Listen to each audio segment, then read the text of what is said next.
దమస్కులో అననీయను ఒక మనుషుడుండెను. శిష్యుడుండెను. ప్రభు దర్శనమందు అననీయ అని అతడు పిలువగా అతడు ప్రభువా ఇదిగో నేను వచ్చున్నాను.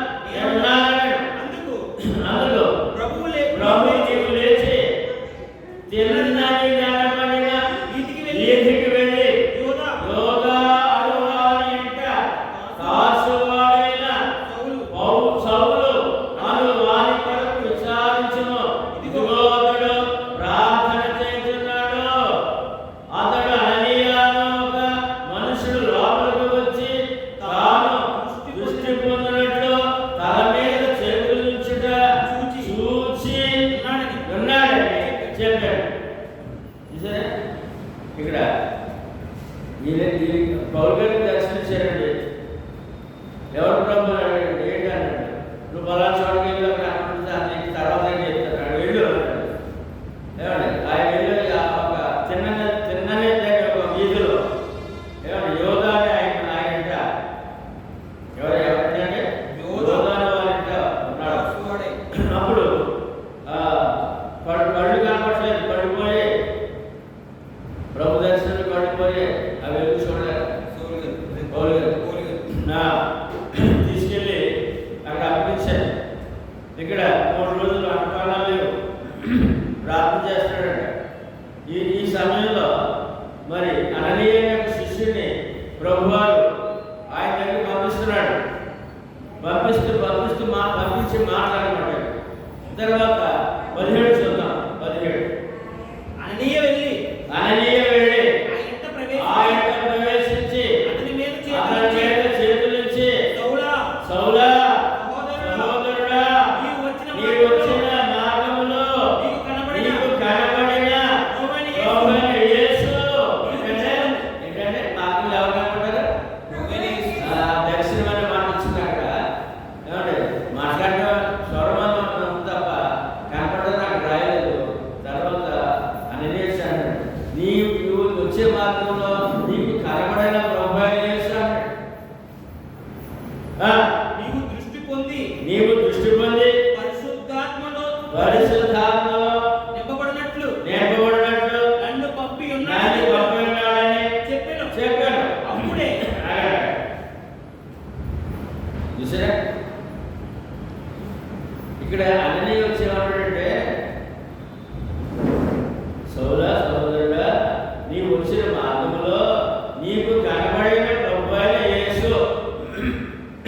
ఎక్కడ చేశారు?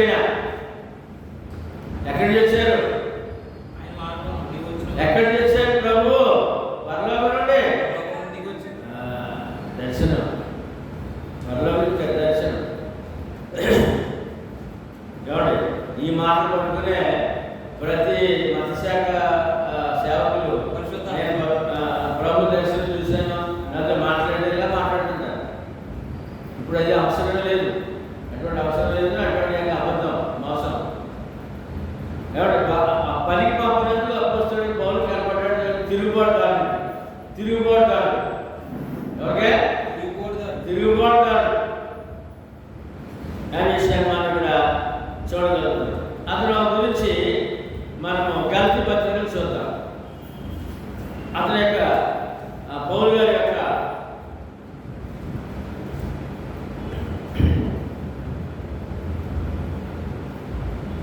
గలతీ 1:13 సహోదరులారా నేను ప్రకటించిన సువార్త మనుషుని యోచన ప్రకారమైనది కాదని మీకు తెలియజెప్పుచున్నాను. మనుషుని వలన దానిని నేను పొందలేదు. ఎవరి వల్లంటే? మనుషుని వల్ల నేను దాన్ని పొందలేదు. నాకెవడను నాకు బోధింపలేదు కానీ యేసుక్రీస్తు బయలుపరచడం వలననే అది నాకు లభించేను. ఈ సువార్త, ఈ జ్ఞానము, ఈ పని ఎవరు వచ్చిందట? యేసుక్రీస్తు బయలుపరచడం వలన స్వయంగా ప్రభువారే కనబడి ప్రభువారే మాట్లాడారు.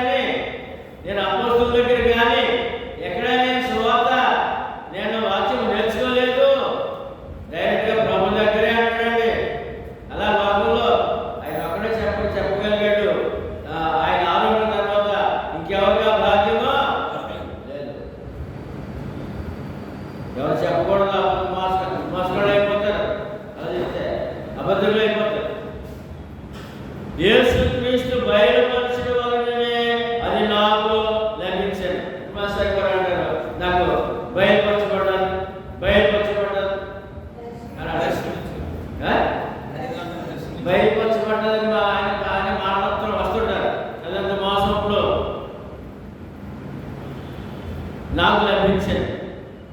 పూర్వమందు అతను ఎటువంటి చెప్తున్నాడు. పూర్వమందు యోధ మతస్థుడై ఉన్నప్పుడు, అదే ఏ మతస్థుడంటే యోధ మతస్థుడై ఉన్నప్పుడు నేను దేవుని సంఘమును అపరిమితముగా హింసించి నాశనము చేసు.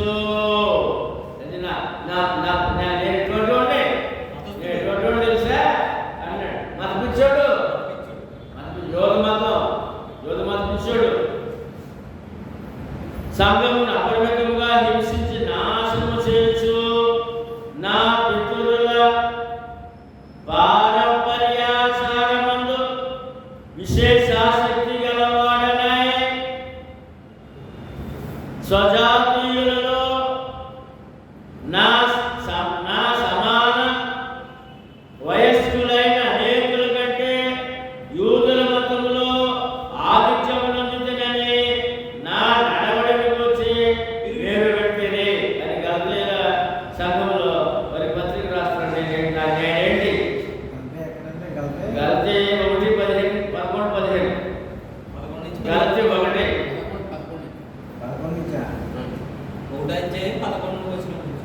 ఈయన యేసు ప్రభు వారి సువార్త ప్రయాణించమని చెప్పారంట.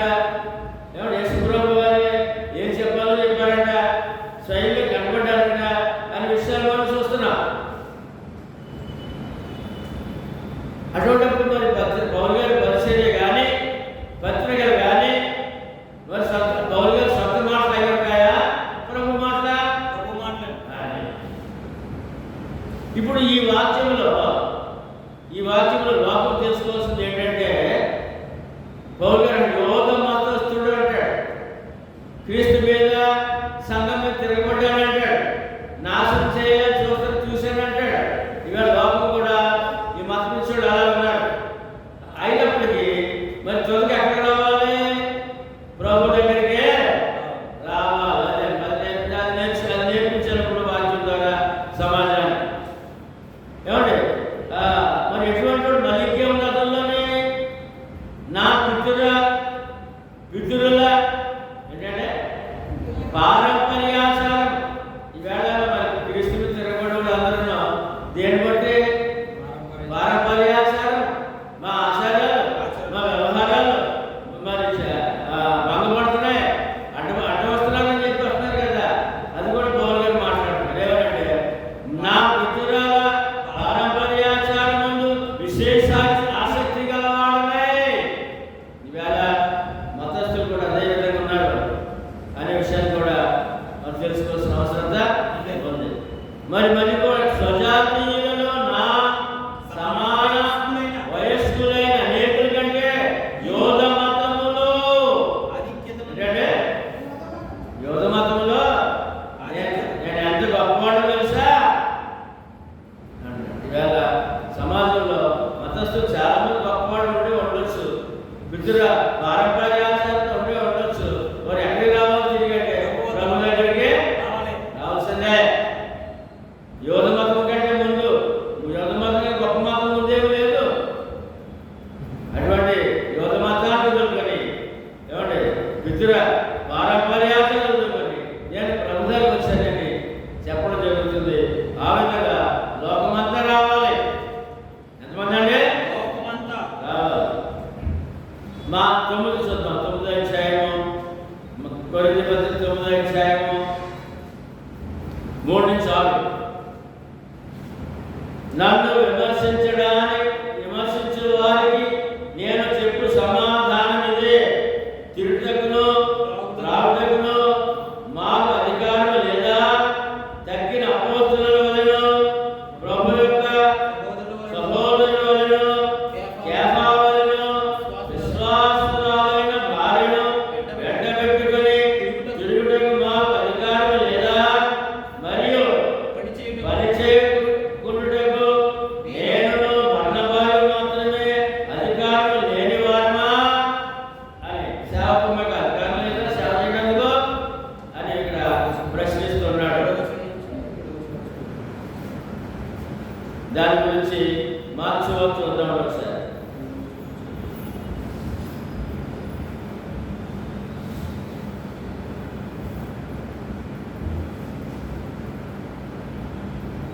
మార్క్స్ వార్త ఈ 3 వచనాల్లో కొన్ని సంగతులు మనం బయటకు చూద్దాం. ఇతర వాక్యాలు 6:1-3 ఆయన అక్కడి నుండి బయలుదేరి క్రీస్తు ప్రభు సేవలో ఆయన అక్కడి నుండి బయలుదేరి స్వదేశుడికి రాగా మార్కు 6:1-3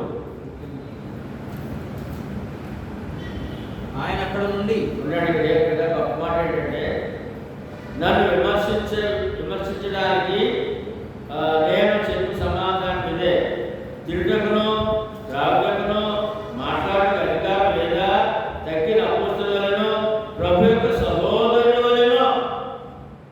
ప్రభుకు సహోదరులు ఉన్నారట.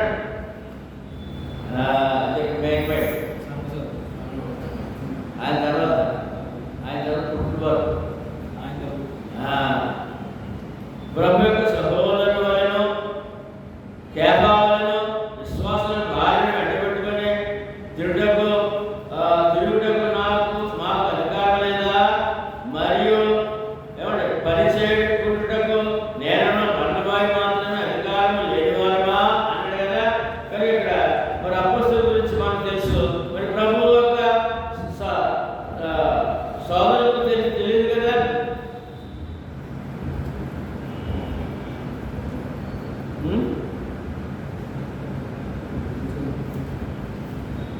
ప్రభు యొక్క సహోదరుల గురించి చూద్దాం.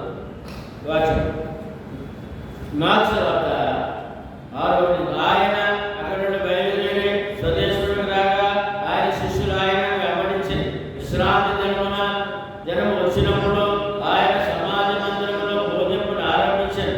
అనేకులు ఆయన బోధ విని ఆశ్చర్యపడి ఈ సంగతులు ఇతనికి ఎక్కడి నుండి వచ్చేనో, ఇతనికి ఇయ్యబడిన జ్ఞానం ఎట్టిదే, ఇతని చేతుల వలన ఇటు అద్భుతములు చేయబడుతున్నవి, ఇదేమి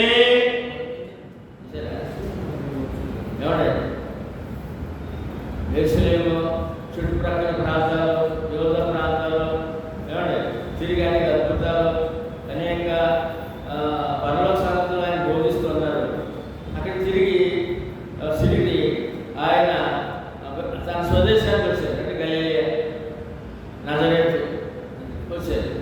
వచ్చిన తర్వాత అక్కడ కూడా ఆయన బోధలు చూసి అక్కడ ఉన్న ప్రజలు, ఆ స్వదేశంలో, ఆ గ్రామంలో, పట్టణంలో ప్రజలు ఏమన్నా తెలుసంటే, ఈయన ఆయన బోధ ఆశ్చర్యపడారట. ఈ సంగతులు ఎక్కడి నుంచి వచ్చా, ఈ బోధ ఏంటి, ఎప్పుడు వెళ్ళలేదు మనము ఏమండి ఆశ్చర్యపడ్డారట. తర్వాత ఇతనికి ఇవ్వబడిన జ్ఞానం ఎట్టింది, యేసుప్రభువు మాట్లాడుతున్నారు పట్టణస్తులు. ఆశ్చర్యం జ్ఞానం ఎట్టింది, ఇతని చేతుల వలన ఇటు అద్భుతములు చేయబడుతున్నవి. అంటే బోధ విన్నాడు. ఏమండి ఈ జ్ఞానము వారి శాస్త్రుల పరిచయం కంటే గొప్ప జ్ఞానం. తదుపరి ప్రవక్తలు కూడా చేయలేని అద్భుతాలు చేస్తున్నారు. నమ్మాలి కదా, నమ్మలేదా? మరి ఏం చెప్తారు చూద్దాము. ఇదేమి ఇతడు మరియ కుమారుడు కాడా? వచ్చినప్పుడు అంటే బోధ విన్నారంట. పర్వతంలో బోధ ఎప్పుడు వెళ్ళలేదంట. రెండోది ఏమండి ఈయన జ్ఞానం, శాస్త్ర పరిసర జ్ఞానం గొప్పదంట. ఈయన కార్యం అద్భుత కార్యం, ఎవరు దేవుడు తప్ప ఎవరు చేయని కార్యాలంట. మరి నమ్మాలి కదా, నమ్మలేదు. మళ్ళీ ఏమన్నా చూసారంటే ఇదేమి ఇతడు మరియ కుమారుడు కాడా? ప్రశ్న. ఇతడు యాకోబు, యోసే, యోదా, సీమోను అనువారి సహోదరుడు అగు వడ్లవాడు కాడా? అంటే ఇక్కడ ప్రభు సహోదరుడు నలుగురు పేర్లు. మళ్ళా సహోదరుడు వడ్లవాడు వల్లనే ఏంటంటే వడ్లకి పని చేసినవాడు కాదా? ఎంత చీపు చూడండి, ఎంత చీపో ఇవే లోకం కూడా ఎంత చీపో. ఆయన అంటే స్వయంగా ఆ పట్టణస్తులు, ఆ బంధువులు, వారి కుటుంబాల్లో ఉన్న వ్యక్తులు మాట్లాడుతున్నారట. ఆయన బోధలు, ఆయన జ్ఞానము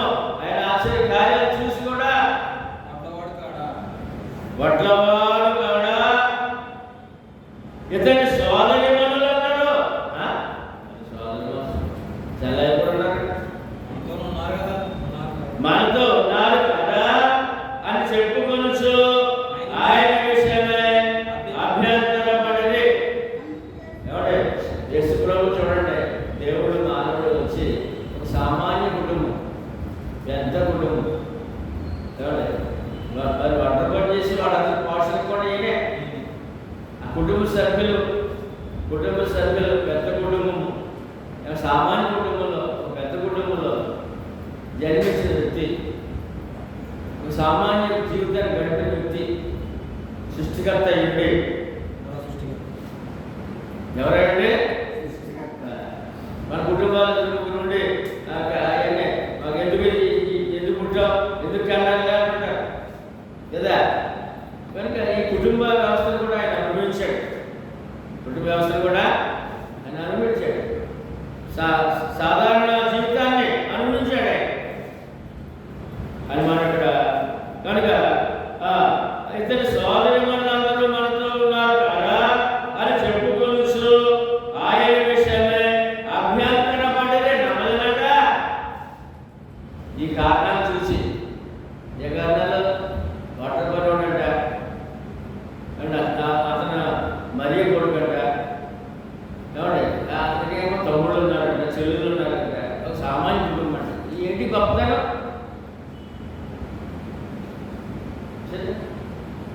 మనుషుల ఆలోచన భౌతికంగా ఉంటుంది, ఆత్మీయం ఉండదు. మనుషుల ఆలోచన ఎప్పుడు భౌతికంగా ఉండదు తప్ప ఆత్మీయంగా ఉండదు.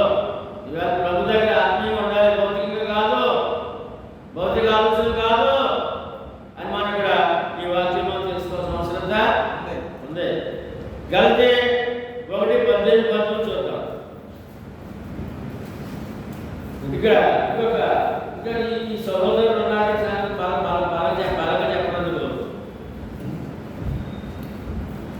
పౌలు గారి సేవలో అటు పైన 3 సంవత్సరములైన తర్వాత ఈయన ప్రార్థన పొంది 3 సంవత్సరాల తర్వాత కేఫాను అంటే పేతురు కలిసాడంట. అపోస్తలులు కలలేదంట 3 సంవత్సరాల వరకు కూడా. కేఫాను పరిచయం చేసుకున్న పని వల్లని యెరూషలేముకు వచ్చి అతనితో కూడా 15 దినముల నుండి పేతురు గారితో 15 రోజులు ఉన్నారట యెరూషలేములో. గలతీ 1:18 ఏమండి?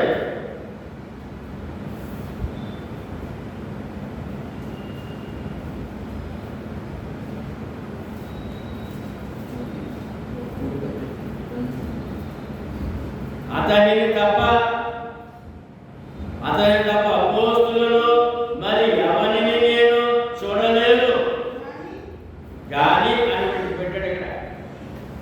ప్రభు యొక్క సహోదరుని యాకోబును మాత్రం చూసితేనే 2 సార్లు అండి. ఏమంటే పౌలు గారు 2 సార్లు జ్ఞాపకం చేశారు. ముందేమో ప్రభు యొక్క సహోదరులు ఏమంటే అదేమో కొరింథీ పత్రికలు మాట్లాడతారు. ఇక్కడ యాకోబు ప్రభు యొక్క సహోదరుడు యాకోబుని కలిసాడట. చూడలేదు కానీ ప్రభు యొక్క సహోదరుడు యాకోబుని మాత్రం చూసితేనే అని ఇక్కడ ప్రభు మన ఈ వాక్యం చదువుతున్నాం. అంటే ఈయన ఈ అపోస్తలత్వంలో సేవలో ఫ్రీడమ్గా తన పని మీద ఆటపడుతుందండి.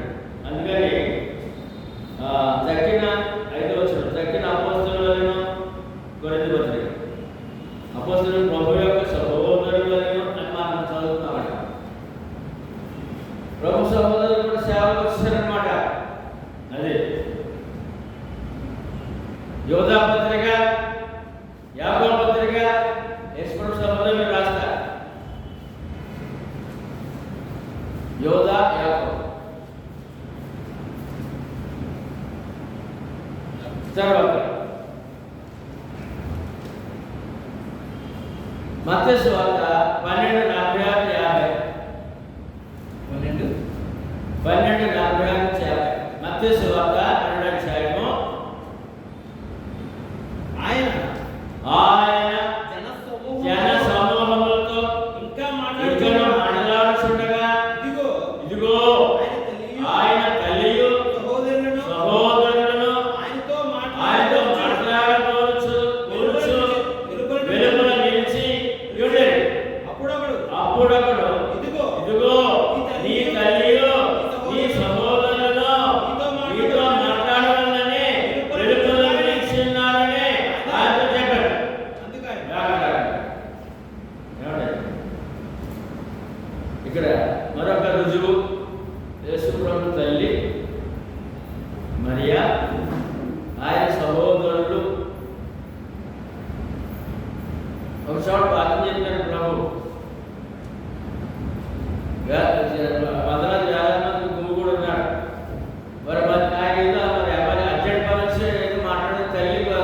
సోదరులు వచ్చారట.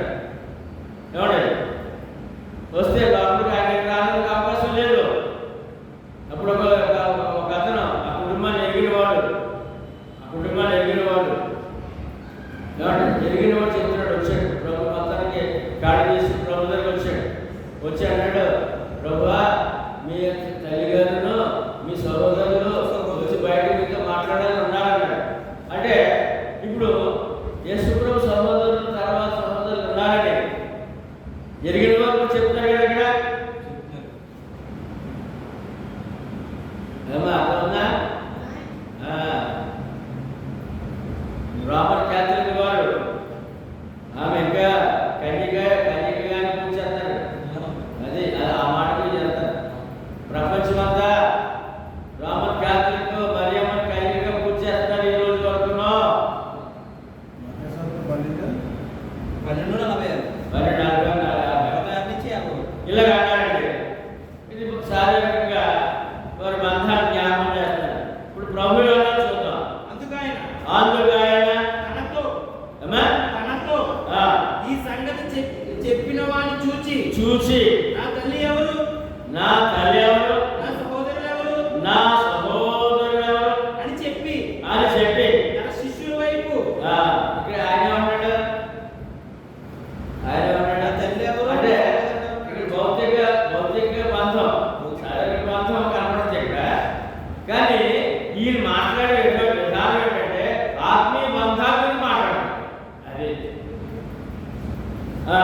నా తల్లి ఎవరు, నా సహోదరులు ఎవరు అని చెప్పి తన శిష్యుల వైపు చేయి చాపి ఇదిగో నా తల్లి నా సహోదరులు పరలోకమందున్న నా తండ్రి చిత్తము చేయువాడే నా సహోదరుడు నా సహోదరులు నా తల్లి అని యేసు ప్రభువుకి ఏమండి సామాన్యంగా లోకంలో ప్రజలందరి వల్ల ఆయనకి కుటుంబం ఉంది, భౌతిక కుటుంబం ఉంది, బంధాలు ఉన్నాయి. ఏమండి అయినప్పటికీ ఆయన లోకానికి ఇచ్చే బంధం ఏంటంటే మనకు కూడా కుటుంబాలు ఉన్నాయి, అన్నదమ్ములు ఉన్నారు. ఈ బంధం అంటే ఏ బంధం గొప్పది? తండ్రి చిత్త ప్రకారం సహోదరులు మన కుటుంబ బంధాలు ఈ యొక్క అన్నదమ్ముల తండ్రి అక్క చెల్లెని ఈ బంధాలు కుటుంబ బంధాలు. ఈ బంధాలు అంటే ఏ బంధం గొప్పదో చెప్తాడు. ఇప్పుడు లోకంలో మానవులందరూ ఈ బంధాలకు రాగిపోయి దేవుడిని మర్చిపోయి వారి ఆత్మ నాశనం చేసుకున్నారు, దైవ బంధాలు వదులుకున్నారు. అది ఈ బంధాన్నే ఇక్కడ చెప్తారు చూడండి. మళ్ళీ అందరూ చెప్పండి మాట. నా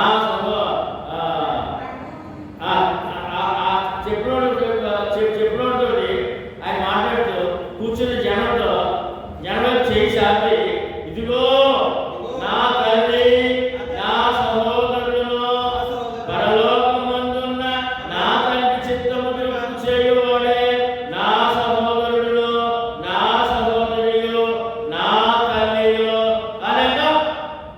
ఇప్పుడు ఎవరు చెప్పండి? ఆయన బంధువులు చిత్త ప్రకారం చేసుకున్నారే సహోదరులు. ఆత్మబంధం. మీరెవరు? మనం ఆత్మీయ సహోదరుడు, సహోదరి, తల్లి. ఆ బంధం కాబట్టి అది ఆ బంధం కోసం అందుకు వచ్చాడు ఆయన.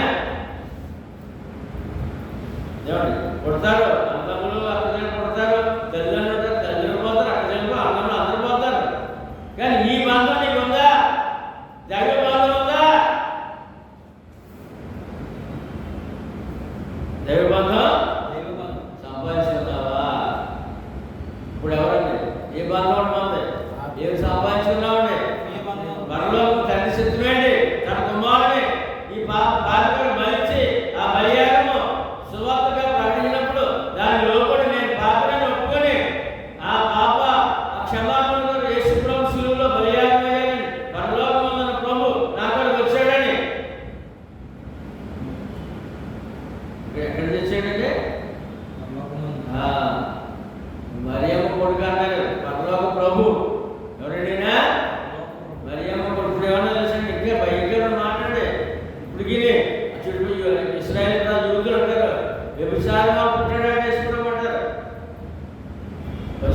భర్త పెళ్లి కాకుండా కన్య గర్భవతి అయింది కదా, అది పరిశుద్ధాత్మ దేవుని శక్తి మహిమ అనుకోవట్లేదు. లోకమంది అదే వాళ్ళకి గోలా తెలుసుకోవట్లేదు. చాలా ఘోరంగా ఉందండి లోకం. కనుక ఇక్కడ శరీర బంధం అవసరము. ఆ బంధంతో ఆయన ఉన్నాడు.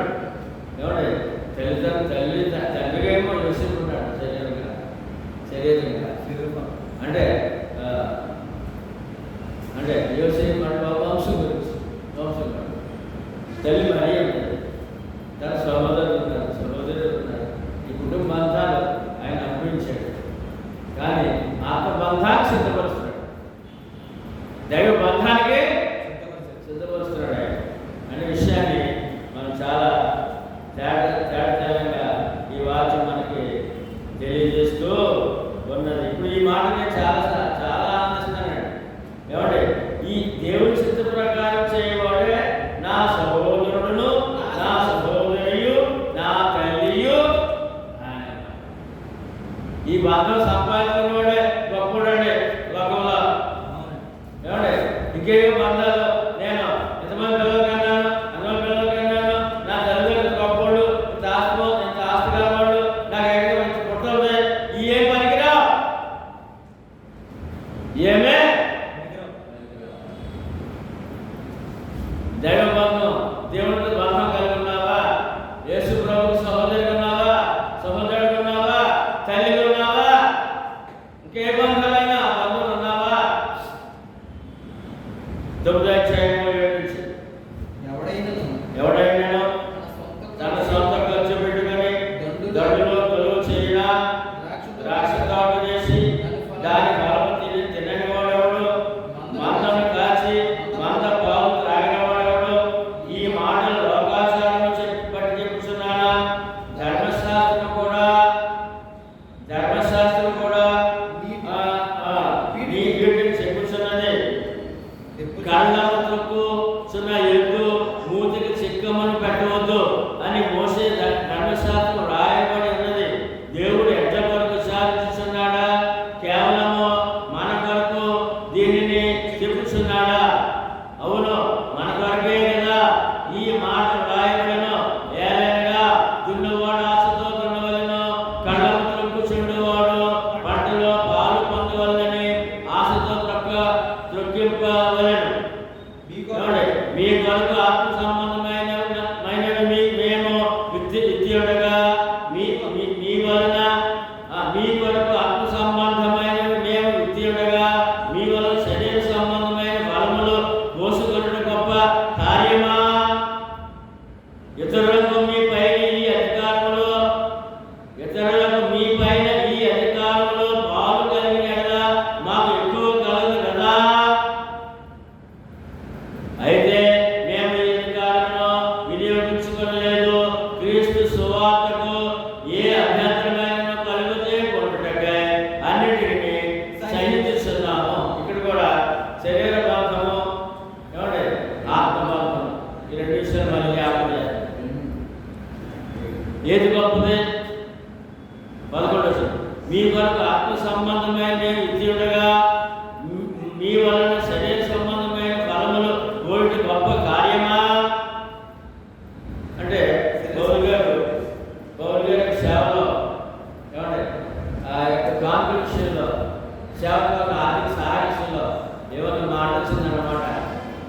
ఏదో మాట తేడా మాట వచ్చిందన్నమాట. అంత వివర్తిస్తున్నాడు. మా ద్వారా సువార్త మీకు అందింది, రక్షణ పొందారు, ఎన్ని కోట్లు ఇచ్చిన దొరకని భాగ్యం. మీ వలన భౌతికంగా మీరు సహాయం పొందకూడదా?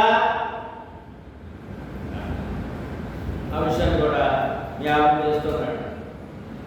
ఏమండి 13 చూద్దాం. 14 ఆయన చెప్పి క్రిందగా చక్క విశ్లేషిస్తున్నాడు. ఆలయ కృత్యములు జరిగించేవాడు ఆలయం వలన జీవనము చేస్తున్నారని బలిపీఠం వద్ద కనిపెట్టుకుని ఉండువాడు బలిపీఠముతో పాలువారై ఉన్నారని మీరు ఎరుగరా? అలాగే సువార్త ప్రకటించేవాడు సువార్త వలన జీవపు వలన ప్రభు నియమించి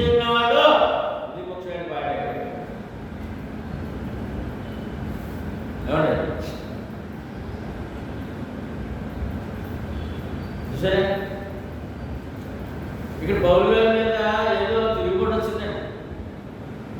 ఈ యొక్క ఆర్థిక సహాయకాల సేవ కావాలి కదా, అంతే మరి కావాలి. ఆ విషయం ఏదో మొత్తానికి మీ మీద కంప్లైంట్ అన్నట్టు తిరుగుబాటు అనేది వస్తుంది. దాని ఎంత వివరణ ఇస్తున్నాడు. ఇప్పుడు ఆ తీసుకొచ్చి అక్కడ చెప్పాడంటే బలిపీఠం దగ్గర సేవ చేసిన వాళ్ళు ఆ బలిపీఠంలో వచ్చేటటువంటి వారి భాగస్తులు కాదా? సేవకులు లేవి. ఇప్పుడు ఆ స్థానంలో సువార్త ప్రకటించేవాడు జీవింపాలి. 13 ఆలయ వృక్షములు 14 ఆలాపన సువార్త ప్రకటించేవాడు సువార్త వల్ల జీవింపవాలని ప్రభువు నియమించి ఉన్నాడు. నేను ఎక్కడి దాకా ఎదిగాడు? నేను మొట్టమొదటిగా ఏమండి నాన్నగారితో సేవలు వచ్చిన తర్వాత కాబట్టి చేశాను. కార్మికులకు సేవ చేస్తాడు. కార్మికులకు సేవ చేస్తాడు. నాకు పేరు మొట్టమొదటిలో నాన్నగారి తర్వాత సేవ చేస్తే కార్మికులకు సేవ చేస్తాడు అన్నాడు. అప్పుడు నాకు ఆదాయాలు రోడ్డు మీద బయట నిలబడితే రోజు 10,000 సంపాదించేవాడు. ఈ సేవ వచ్చిన తర్వాత కార్మికులకు కూడా సేవ చేస్తానని పేరు. అటువంటి ఇబ్బంది ఎదురైంది అనమాట. ఎదురైందా? దాని కొరకు ఎంత వివరించాడు చూడండి. హెచ్కేల్ గ్రంథము బలిపీఠం మీద మాట్లాడదాం. 44, 25, 30 వరకు లేవీయులకు అంటే దేవుని సేవకులు లేవీయులు 44, 28, 29, 30. 44 హెచ్కేల్ 28, 30 వారికి స్వాస్థ్యమేమనగా సేవకులకి దేవుడు స్వాస్థ్యం ఆస్తి ఏమండి ఏర్పాటు చేయాలని మాట్లాడుతున్నాడు. వారికి స్వాస్థ్యమేమనగా నేనే వారికి స్వాస్థ్యము. దేవుని సేవకులకు స్వాస్థ్యం ఎవరండి? దేవుని సేవకుల ఆస్తి ఎవరండి? ఆయనే.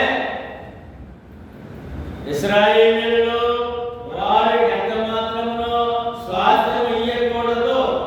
ఇశ్రాయేలీయులకి ఏమండి 11 గోత్రాలకి ఆస్తి పంచిపెట్టారు. ఏమండి పాలు తేనె ప్రవర్త దేశాన్ని వాటాలు పంచిపెట్టారు. 11 గోత్రాలు. లేవి గోత్రాలకు ఇవ్వద్దు అన్నాడు. స్వాస్థ్యం ఇవ్వద్దు, నేనే వారి స్వాస్థ్యము. ఏమండి వారికి ఎంత మాత్రమును స్వాస్థ్యము ఇయ్యకూడదు. నేనే వారికి స్వాస్థ్యము.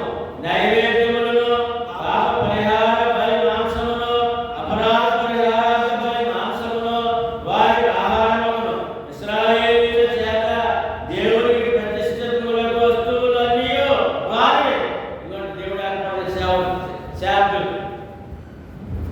దేవుడి సన్నిధిలో సేవ చేస్తే ఆ సేవ దేవుడు ఏర్పాటు చేసినంత కూడా చెప్తున్నారు అక్కడ. 44 అధ్యాయం. నువ్వు అన్ని చెప్పు.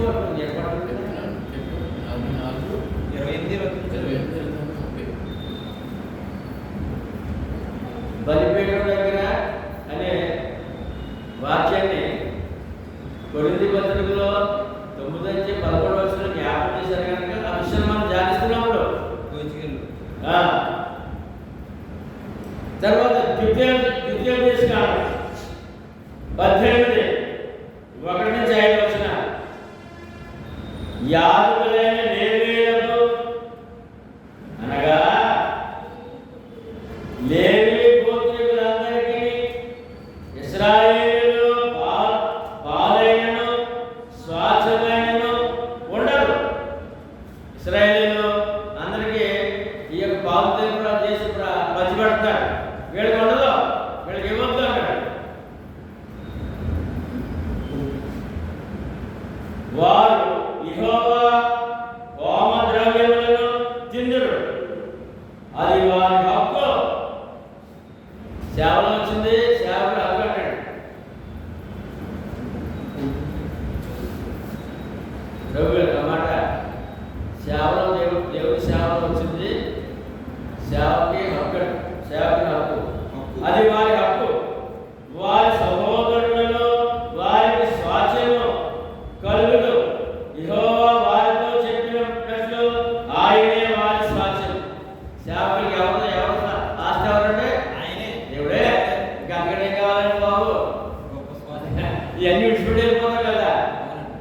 ఇవాళ క్రీస్తు సంఘంలో ప్రతి విశ్వాసి సేవకులే.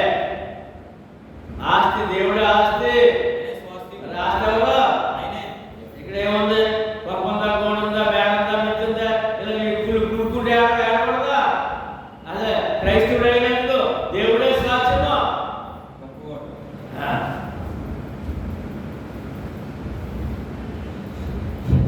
ఏమండి? ఇశ్రాయేలీయులు బాలైన స్వాస్థ్యమైన ఉండదు. వారి యెహోవా పాపద్రవ్యములను తిందురు. అది వారి హక్కు. వారి సహోదరులలో వారికి స్వాస్థ్యము కలుగదు. యెహోవా వారికి చెప్పినట్లు ఆయనే వారి స్వాస్థ్యము. జనుల వలన అనగా ఎద్దు గాని, గొర్రె గాని, మేక గాని, బలిగా గాని అర్పించు వారి వలన యాజకులు పొందవలసినది ఏదనగా కుడి జబ్బను, 2 దవడలను, పొట్టను యాజకునికి ఇవ్వను. నీ ధాన్యములోను, నీ ద్రాక్షరసములోను, నీ నూనెలోను, ప్రథమ ఫలములను, నీ గొర్రె మొదటి బొలుసులో అతనికి ఇవ్వను. నిత్యము యెహోవా నామమున నిలిచి సేవ చేయుటకు నీ గోత్రములన్నిటిలోనూ అతనిని, అతని సంతతి వారిని నీ దేవుడైన యెహోవా ఏర్పరచుకొని ఉన్నాడు. ఏమండి? ఇవాళ క్రీస్తు సంఘ సేవకుడన్నా, క్రీస్తు సంఘమన్నా దేవుడు ఏర్పరచుకున్నవారు. ఆయనే వారికి ఆస్తి, స్వాస్థ్యం ఆయనే. చాలా పెద్ద పెద్ద మాటలు అర్థమవుతాయండి. చాలా పెద్ద మాటలు. దేవుడే నా ఆస్తి అని నీ వాక్యంలో పరలోక ఆస్తికి వారసు చెప్పాడు. మరి ఆ మాట సంఘానికి అర్థమవుతుంది నాకు తెలియదు. స్వాస్థ్యం అనే మాట క్రైస్తవుడు పరలోక ఆస్తికి వారసుడు. పరలోక ఆస్తికి వారసుడు. పరలోక ఆస్తి ఏంటి? దేవుడే అక్కడ వచ్చాడు అంటారు. బంగారు పట్టణం, బంగారు నిధులు, వజ్ర వైడూర్యంతో కట్టబడిన భవనాలు. ఇక్కడ కట్టుకుంటాం మనం భద్రతడి. ఏమా బంగారు రోడ్డు వేస్తాడా? బంగారు రోడ్డు వేస్తాడా? చెప్పండి. బంగారు రోడ్డు కడుతూ అదే స్వాస్థ్యము. సేవ అంటే ఎంత విలువైనదో, లేదా దేవుని సేవ ఎంత విలువైనదో. ఏమండి? రాత్రి 2 రోజులు ఇక్కడ మత్స్యక సోదరులు ఇక్కడ మన మందిరంలో పడుకున్నారు. భద్రాచలం వచ్చారు భార్య భర్తలు. వాళ్ళు నమ్మిన దానికి దేవుడి సేవని పరిపూర్ణంగా ఎంత నమ్రతతో, ఎంత విశ్వాసంతో, ఎక్కడ ఎంత దూరం నుంచి ఎక్కడ పట్టుకోవాలి, ఎక్కడ ఆ ప్రాంతాలేంటి, ఆ మనుషులేంటి అన్న భార్య తీసుకొచ్చి సేవ చేశారు. ఆ సేవకి విలువ అంత గొప్పదని. కానీ సచివాలయం బాగుపడ్డాగా ఎందుకు లేరు? సత్యం చేసిన వైపు కావాలి. సేవకులంట ఎవరు? మనం ఎవరు? స్వార్థుడు కాదండి. సంఘమంతా యాజకులు అన్నాడు అక్కడ. అది లేవి గోత్రం అన్నాడు అక్కడ. క్రైస్తవుడు ప్రతి క్రైస్తవుడి మీద, ప్రతి క్రైస్తవురాలి మీద, అనగా సంఘ సహోదరుల మీద బాధ్యత, సేవా భారము బాధ్యత. అది దేవుడిచ్చిన వరం. అందరికి దొరకదండి. అందుకని ఆ సేవలో నేనే స్వాస్థ్యం అన్నాడు. అంతే. పొలాలు పట్టులే పంచదాలకే నేనే ఆస్తాగే.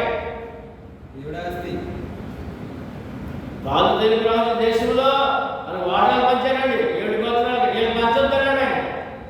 వీళ్ళు నా ప్రత్యేకంగా సేవ పడుతున్నాను, నేనే వాళ్ళకి ఆస్తిని అన్నాడు. ఇవాళ క్రైస్తవులు, క్రీస్తు సంఘ సేవకులు ఎంత ధన్యుడై ఉన్నాడు. మనస్ఫూర్తిగా సేవ చేస్తే, వాక్య ప్రకారం సేవ చేస్తే అటువంటి ధన్యత పొందిన వారమైనా మనం చెప్పడంలో నేనైతే చాలా చాలా సంతోషిస్తున్నాను. 15 నిమిషాలు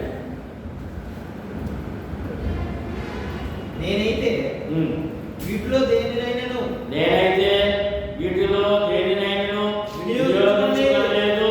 మీరు నా ఎలాగున జరుగువలనని ఈ సంగతులు వ్రాయలేదు. ఎవడైనను నా అతిశయం నిరర్థకము చేయుట కంటే నాకు మరణమే మేలు. ఎందుకంటే ఎందుకంటే నా సేవ ఎలా చేశాడు అలా చేశాడు, పొరపాటు చేస్తాడు పౌలు గారు అంటే నాకు మరణం మేలు. ఎందుకంటే నిందపడగలిగా అన్నాడు, అంత పౌరుషంగా ఉన్నాడు దేవుడి సేవ పట్ల. అది దేవుడి సేవ పట్ల పౌరుషంగా ఉండాలి. నేను సువార్త ప్రకటించుచున్నాను, నాకు అతిశయ కారణం లేదు. సువార్తను ప్రకటించవలసిన భారం నా మీద మోపబడి, సువార్త ప్రకటించి సత్యం చెప్పడానికి మాత్రం గొప్పగా ఫీల్ అవ్వకూడదంట. ఆ భారం నా మీద ఉందంట. క్రైస్తవుడు, సువార్తికుడు, క్రైస్తవుడు సంఘం టోటల్గా సంఘం. ప్రతి విశ్వాసం మీద సువార్త భారం ఉంది. ఎందుకంటే నేను సువార్తను ప్రకటించున్నాను, నాకు అతిశయ కారణం లేదు. సువార్తను ప్రకటించవలసిన భారము నా మీద మోపబడి ఉన్నది. అయ్యో, నేను సువార్తను ప్రకటించకపోయినా నాకు శ్రమ. ఇలాగన్నా క్రైస్తవుడు, ఇలాగన్నా క్రైస్తవుడు, సువార్తకుడు ఇలాగన్నా ఎప్పుడు దేవుడికి మాట్లాడాలి. సువార్తకుడు మాట్లాడేటప్పుడు అయితే ప్రత్యేకంగా ఆ సమయం మీద దేవుడి మీద ఉండాలి, ఇతరులు చెప్పాలి, ఆ యొక్క సమయం ఎప్పుడు తీసుకోవాలి. ప్రతి క్రైస్తవుడి మీద భారం ఉందనే విషయాన్ని మనం జ్ఞాపకం చేసుకోవాలి. ఏమండి, సువార్త ప్రకటించకపోతే నాకు శ్రమ. ఎందుకు తెలుసంటే క్రీస్తు సంఘ సువార్తికుడు కానీ సంఘం కానీ సువార్త జరిగిన వారు, సత్యాన్ని జరిగిన వారు మౌనంగా ఉండకూడదు. వారు మౌనంగా ఉండకూడదు. అనేక ఆత్మలు నాశనం అయిపోతాయి మౌనంగా ఉంటే. ఏమండి, 17 ఇది నేను ఇష్టపడి చేసిన యెడల నాకు జీతము దొరుకును, ఇష్టపడకపోయినను గృహ నిర్వాహకత్వము నాకు అప్పగింపబడెను. ఏట గృహము, ఏట నిర్వహణ అంటే గృహం అంటే సంఘం, నిర్వహణ సేవ, సంఘ సేవ అందరి మీద బాధ్యత. సేవకుడు ఒక్కరి వల్ల జరగని పని, సంఘ బాధ్యత. ఇది నేను ఇష్టపడి చేసిన నాకు జీతము దొరకును, ఇష్టపడకపోయినను గృహ నిర్వాహకత్వము నాకు అప్పగింపబడెను. అట్లయితే నాకు జీతమేమి?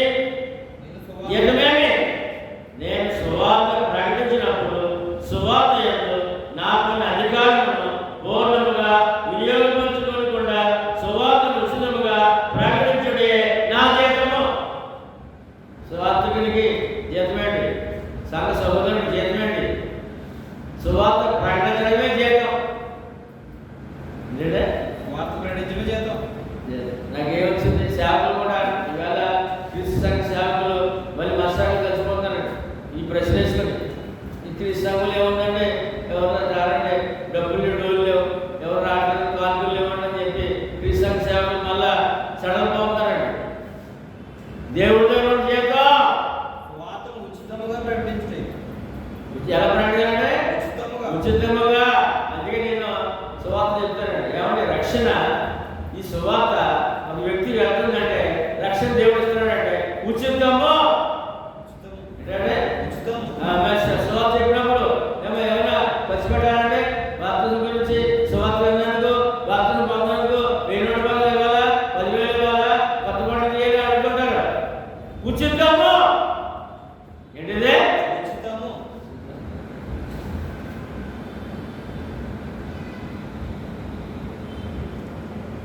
అట్లయితే నాకు జీతమేమి?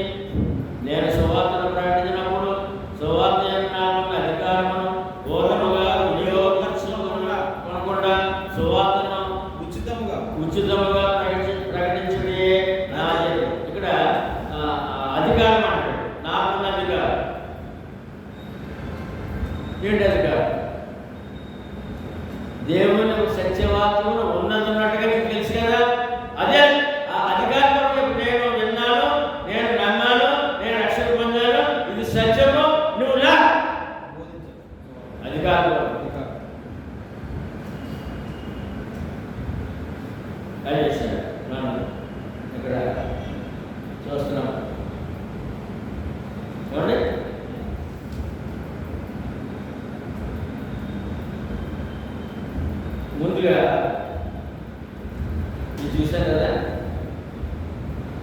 ఇప్పుడు మార్క్స్ చూద్దాం. 18 చదవమా? 18 అట్లయితే నాకు జీవితమేమి, నేను సువార్తను ప్రకటించినప్పుడు సువార్త నాకున్న అధికారమును పూర్ణంగా వినియోగించుకోకుండా సువార్త విస్తృతంగా ప్రకటించడే నా జీవితం. ఏమండి? ఇప్పుడు చూద్దాం. మార్క్స్ వార్త 10:28-30. మార్క్స్ వార్త 10:28-30. ఇదిగో మేము సమస్తమును శిష్యులు ప్రభువుని అడుగుతారండి. 10:28-30. ఏమండి? శిష్యులు ప్రభువుని అడుగుతారండి. ప్రశ్న, శిష్యులు ప్రభుని ప్రశ్న, ఇదిగో మేము సమస్తమును విడిచిపెట్టి నిన్ను వెంబడించిందని ఆయనతో చెప్పగా నేను చెప్పసాగాను.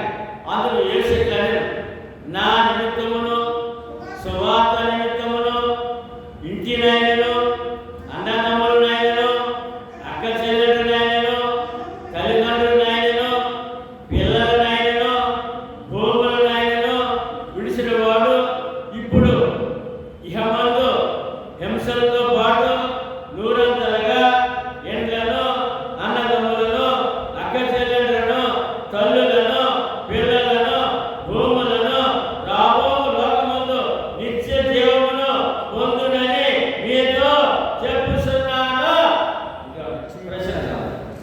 నిశ్చయముగా చెబుతున్నాను. ఏమంటే ప్రశ్న ఏంటి?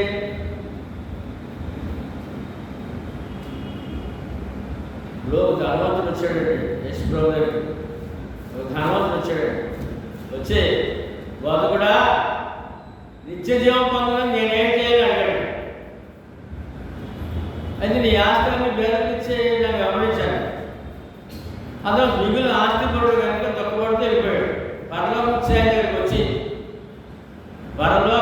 దగ్గరికి వచ్చి నిత్య జీవం ఇచ్చే ఆయన దగ్గరికి వచ్చి అడిగినప్పుడు ఆయన వరం ఇచ్చాడు.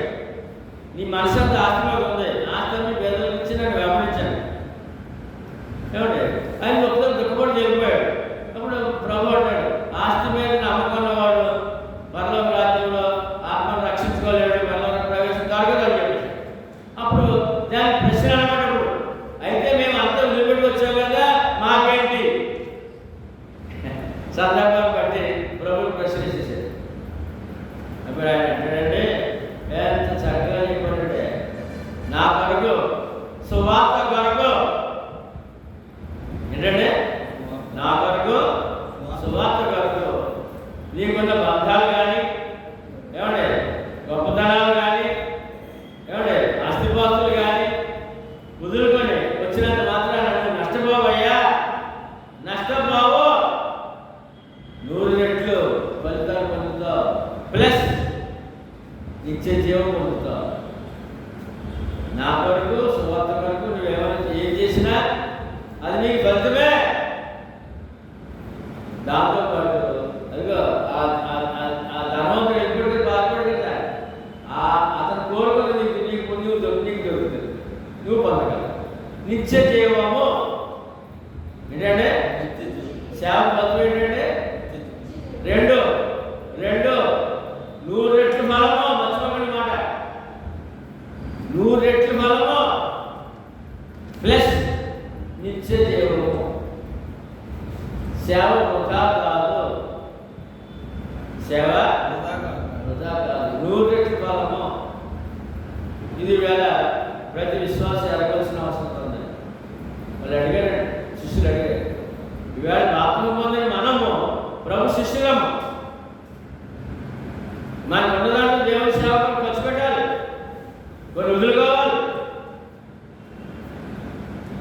అది నష్టపోయేది కాదు, 100 రెట్లు మనం తిరిగిస్తాడండి. దాంతోపాటు నిత్య జీవము. ఈవేళ ఎవరైనా సువార్త ప్రకటించినప్పుడు మా తల్లిదండ్రులండి, మా అన్నదమ్ములండి, మా సమాజం అండి, మా బంధువులండి, ఊరుకోవాలండి, అదండి ఇదండి అంటుంటారు. ఇక్కడ మీరు ఇవన్నీ కూడా త్యజించి నా దగ్గర వచ్చిన రోజున ఎక్కువ 100 రెట్లు బంధాలు ఉన్నాయి. మీకు 100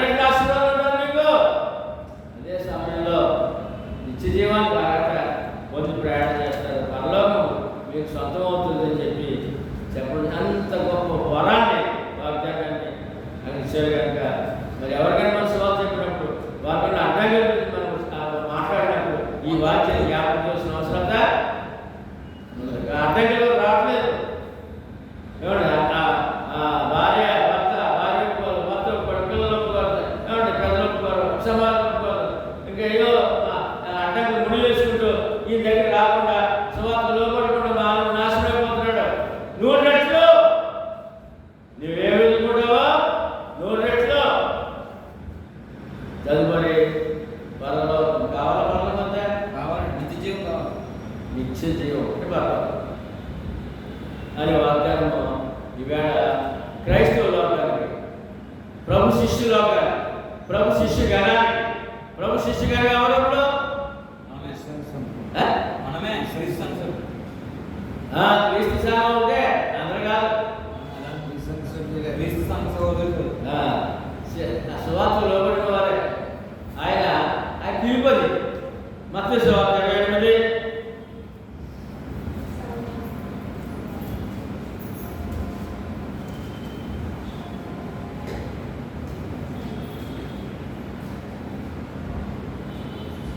18.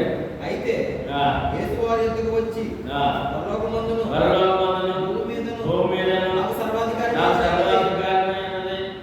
కాబట్టి మీరు వెళ్ళి సమస్త జనులను శిష్యులుగా చేయండి. సమస్త జనులను శిష్యులు తండ్రి యొక్కయు కుమారుని యొక్కయు పరిశుద్ధాత్మ యొక్కయు నామములోనికి వారికి బాప్తిస్మం ఇచ్చుచు. ఇప్పుడు శిష్యులు అడిగే ప్రశ్న సమాధానం ఏంటి? ఏ వదులుకున్నానంట నువ్వు ప్రభు శిష్యుడు అన్నప్పుడు ఏ గొడవ వదిలిపెడతావా, మత వదిలిపెడతావా, లేకపోతే బంధాలు విడిచిపెడతావా? విడిచిపెట్టాలి. ఎందుకంటే నూరు రెట్లు ఫలము తర్వాత ఫలం. అక్కడ అది 20 వచ్చిన ఏముందండి? నేను మీకు ఏ సంగతి ఆజ్ఞాపించుదునో వాటన్నిటి కైకొని వారు బోధించుడి. ఇదిగో యుగ సమాప్తి వరకు మీతో కూడా శిష్యుడి వరం ఇక్కడ లాభమే, ఆత్మిక లాభమే, శరీర లాభమే, ఆత్మిక లాభమే. బాప్తిస్మం అంటే బైబిల్ పథకాలు మనం చెప్పవలసిన అవసరం మన బాధ్యత మన మీద ఉంది. ఏ వదులుకుంటావో, ఏ వదులుకుంటే దేవుడికి వస్తావో, ఏమండి రా ఈ బంధాలు అడ్డం పెట్టుకోకు, ఈ బంధాలనే అడ్డం పెట్టుకోకు అని చెప్పవలసిన బాధ్యత ఉంది. కానీ ఈ బంధాలు బట్టి, ఈ గొప్పతనాలు బట్టి లోకమంతా గౌరవైపోతుంది. ప్రకటన గ్రంథం 22:10-12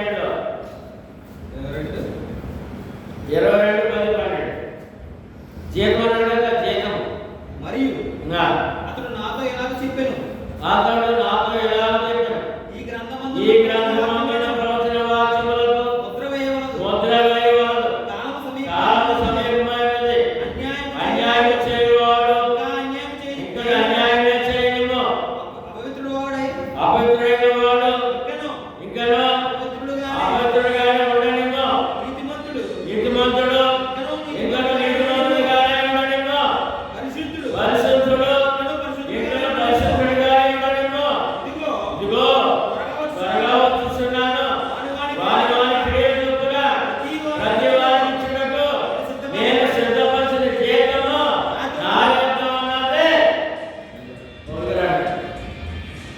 నా సేవ జీతం నేను ప్రభు దగ్గర ఉందన్నాడు.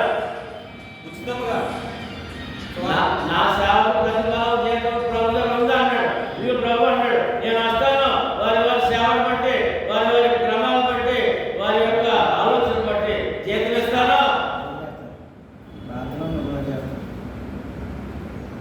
నేను సిద్ధపరిచిన జీతము నా యొద్ద ఉన్నది. చెప్పండి, ఇప్పుడు యేసు ప్రభు వచ్చిన జీతం కావాలి, లోకసభ ఆశ్రితం కావాలి, దూరం అయిపోవాలా? దేవుడిచ్చిన జీతం కావాలి. ఇప్పుడు 13వ వచనం. ఎందుకు ఇలా చెప్పగలరు? యేసు ప్రభు ఏమనుకున్నారు? లోకం ప్రభు నమ్మిలో నువ్వేమనుకున్నావు అంటే చెప్పండి. నేనే అల్ఫాయు ఓమెగాయు, మొదటి వాడను కడపడి వాడను, ఆదియు అంతము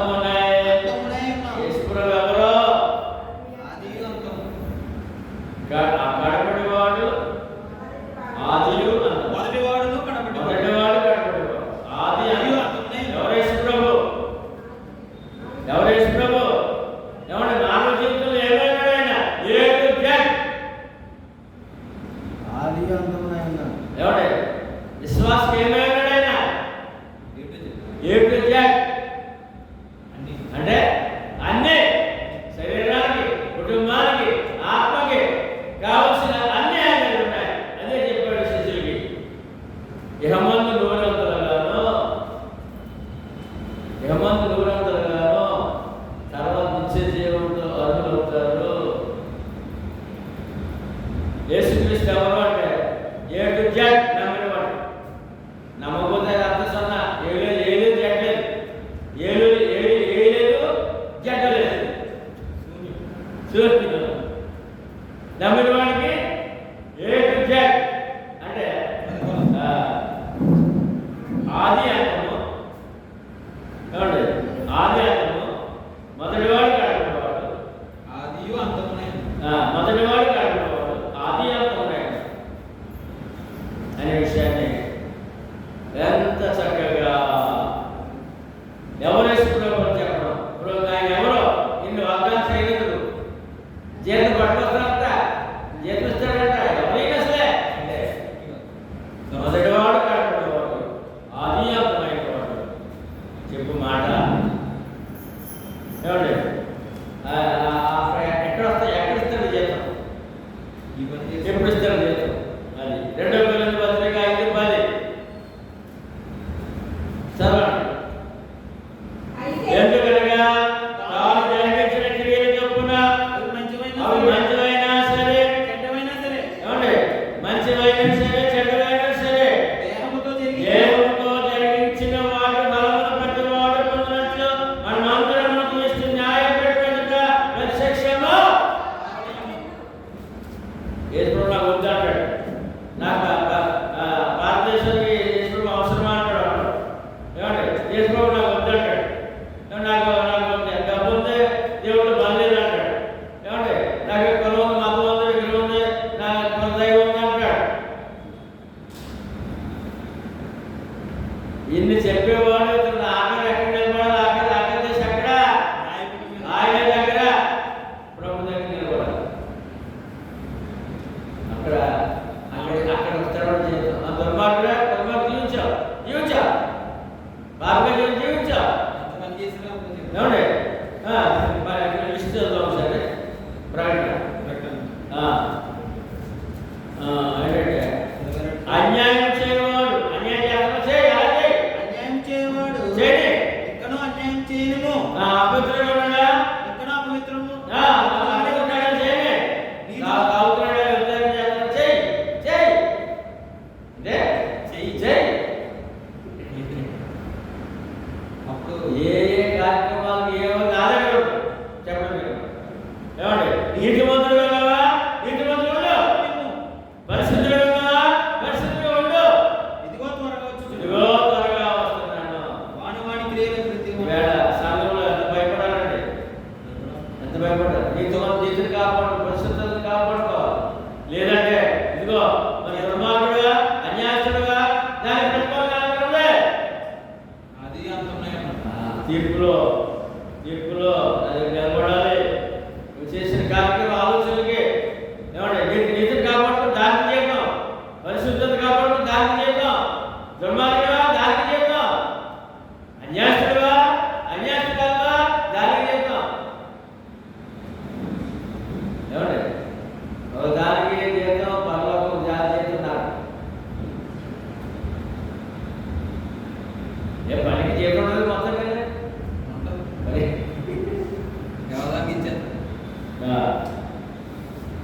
ఏమండి? ఈ విధంగా యేసు ప్రభు ఎవరు అనే మాట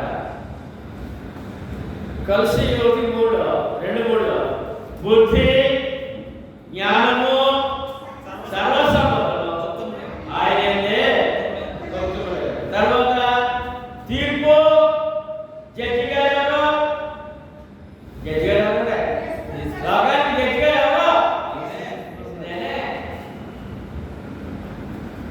సృష్టి అంతా లైవ్ అయిపోయి కాలినప్పుడు ఆయన ఉంటాడంట. ఆది అంతము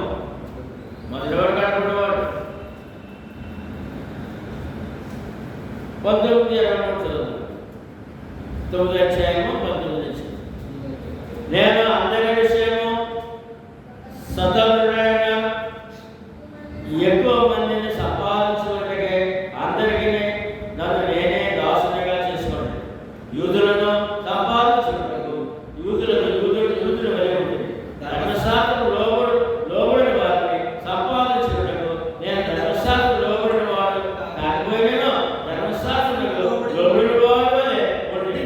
దేవుని విషయమై ధర్మశాస్త్రము లేని వాడును దేవుని విషయమై ధర్మశాస్త్రం లేని వారిని సంపాదించుకుంటూ ధర్మశాస్త్రం లేని వారికి ధర్మశాస్త్రం లేని వారి వలె ఉంటుంది. బలహీనులను సంపాదించుకుంటూ బలహీనుడైతే ఏ విధము చేతనైనా కొందరిని రక్షింపవలని అందరినీ అన్ని విధముల వాడనై ఉన్నాను. ఎందుకు ఏంటంటే సేవ ఫస్ట్ ఏంటంటే అన్న సేవ ఫలితం ఏంటి?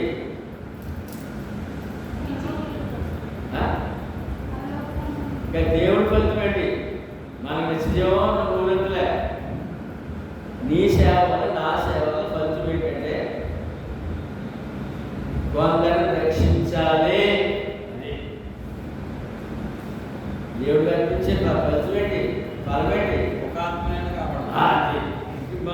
ఇదంతా మూలం ఏంటంటే నువ్వు ఏ విధంగా చేతనైనా కొందరిని రక్షించాలి. ఇవే పౌలు గారి మనసు సేవ ప్రతి విశ్వాసం ఆ గోల్ ఉండాలి. ఏమండి ఇప్పుడు ఒక సంఘంలో 50 మంది ఉన్నారండి.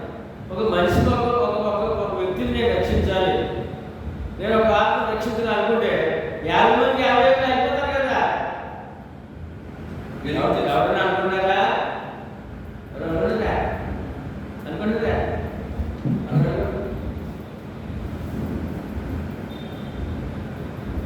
ఏమండి 22 బలహీనులను సంపాదించుటకు బలహీనుడు ఏ విధము చేతనై మాట్లాడుకోండి.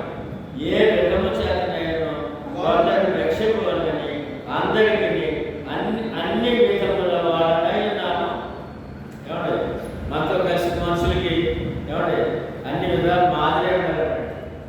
మాదిరి అయ్యండి, ఆతిథ్యం ఇచ్చేవారు, ప్రేమ గలవారు, ఒక ఆత్మ రక్షించినందుకు ఎక్కువగా తాపత్రయపడాలంటే మన ద్వారా ఆత్మ రక్షించబడాలి. మన ద్వారా ఒక ఆత్మ రక్షించబడాలా? రక్షించబడడం పాల్గొవాలా? రక్షింపబడాలి. ఏమా చెప్పండి. మన ద్వారా ఒక ఆత్మ రక్షించబడాలని వాక్యం ఉందా? మన ద్వారా ఒక పాల్గొనాలి ఉందా? మన ద్వారా రక్షింపబడాలి. ఏ విధము చేతనైనా ఏ విధము చేతనంటే నీవు ఏ విధంగా పట్టుకుంటావో నీ సహోదరుని, నీ తల్లిని, నీ తండ్రిని, నీ అక్కని, నీ బావని, నీ చెల్లిని, నీ కొడుకుని, నీ కూతుర్ని, నీ కోడల్ని ఏ విధంగా పట్టుకుంటావో, ఎలాగా వారిని ఏ విధంగా చేత పట్టుకుంటావో ఏ విధంగా చేతనైనా దేవుడిలో రక్షణ నడిపించాలంటే ఈ ఆలోచన ఎవరికి లేదు. క్రైస్తవుడు లేదు. సాధన క్షీణించిపోతున్నాయి. రవి గారు సంఘాలు ఏమవుతున్నాయి? ఎవరు ఉంది ఆలోచన? ఎవడు కూడ పెడతాడా, ఎవడు 100 రూపాయలు ఎత్తాడా, ఎవడు బట్టలు ఎత్తాడా, ఎవడు చేరుతాడా, అవి చూడటం తప్ప కొన్ని అన్ని సదుపాయాలు ఉన్నవాడు క్రైస్తవుడు అతని రక్షణ గురించి అతను పట్టించుకోకుండా ఇతర ఆత్మరక్షణ ఎలా పట్టించుకుంటాడు? అన్ని సదుపాయాలు ఉన్నా సరే రక్షించుకోలేకపోతే ఇంకా కనుక ఒక వ్యక్తిని మనం చూసినప్పుడు అతను వ్యాక్సినేట్ ఇతను ఎలా రక్షించాలని ఆలోచన కలగంటారు. రాష్ట్రంలో ఆలోచన ఒక వృద్ధులు వాళ్ళు రావడానికి కృష్ణ దేవుడు అన్యాయం ఏమి చెప్తుంటారు. ఆ వాళ్ళ లైన్లోకి వెళ్ళి ఇంకొక వెళ్ళారనుకోండి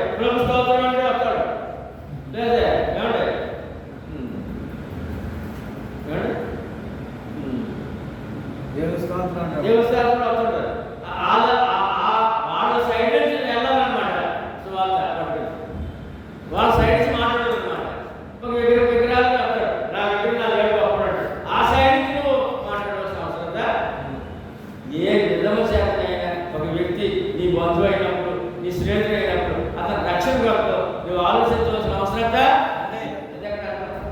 23 మరియు నేను సువార్తలో వాళ్ళతో పాలువాడనకే దాని కొరకే సమస్తమును చేస్తున్నాను.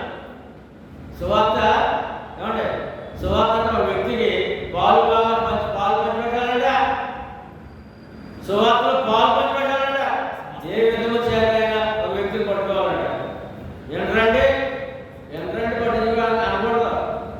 ఏ యాంగిల్లో పట్టుకుంటావో, ఏ కారణం చేత పట్టుకోవాలి అని ఈవేళ పౌలు గారు అక్కడ చెప్పుకున్నాడు. సంఘటన బాధ్యత ఈ వాక్యం అయితే పౌలు గారు అక్కడ చెప్పుకున్నాడు. ఈవేళ ప్రతి క్రైస్తవుడి మీద బాధ్యత ఉందంటే మత్తయి సువార్త అంతే కదా చూద్దాం 23 చూసాం కదా. రోమ పత్రిక 1:16 సువార్తలో నిలబెట్టి 1:16 సువార్తను గూర్చి నేను సిగ్గుపడువాడిని కాను. ఏలయనగా నమ్ము ప్రతివానికి మొదట యూదునికి గ్రీసు దేశస్థునికి కూడా రక్షణ కలుగు చేయుటకు అది దేవుని శక్తి అయినది. దేవుడు మహాశక్తిమంతుడండి. ఆయన శక్తిని ఒక వ్యక్తికి అందించాలంటే సువార్త చెప్పడం సిగ్గుపడకూడదండి. ఈవేళ ఏమంటే మనం రోజు కారణం తెలిసే సంఘము సిగ్గుపడకూడదన్నమాట, భయపడిపోతారనమాట. యేసుకి చెప్తే సిగ్గుపడిపోతారనమాట, ఏమైపోతాని. ఈవేళ క్రైస్తవుడు సిగ్గుతో దేవుడు వాళ్ళు చెప్పకపోతాడని చెప్తున్నారు. అంటే ఇప్పుడు సువార్త ద్వారా మనం పొందాం దైవశక్తి. మరి ఆ దైవశక్తిని నీ సోదరుడికి నీ కుటుంబంలో అందించద్దా? ఎఫెసీ 2:8 సువార్త ద్వారా బాప్తిస్మం రక్షణ. 2:8 సువార్త ద్వారా బాప్తిస్మం అంటే రక్షణ. రక్షణ అంటే దేవుడి వరం. మీరు విశ్వాసము ద్వారా కృప చేతనే రక్షింపబడి ఉన్నారు. ఇది మీ వలన కలిగినది కాదు, దేవుని వరమే. ఇప్పుడు ఈ సువార్త ద్వారా ఒక వ్యక్తికి దైవశక్తి ఏమంటే 2 దైవ కృప దేవుని వరం. సువార్తలు ఎంత చూడండి. కానీ మనకి తెలియకపోతే ఎలాగంటే మన కుటుంబం ఆలోచన ఏమంటే విజయబాబు గర్భంలో శిశువు గురించి ఆలోచించే భక్తులు ఉన్నారు ఇక్కడ. అదే కదా విశ్వాసం. నా పిల్లలు కూడా దేవుని సేవ చేయాలంటే మార్క్స్ వార్త ఇది మూలం 16 సర్వ సృష్టికి సువార్త ప్రకటించండి, నమ్మి బాప్తిస్మం పొందినవాడు రక్షించబడి నమ్మని వారికి ఇది ఎవరు భాస్కర్ మాట్లాడారు కదా.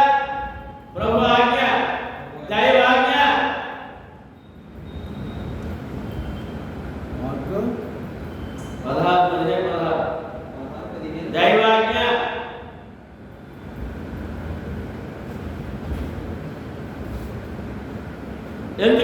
ఎందుకంటే మొదటి మధ్య 1:17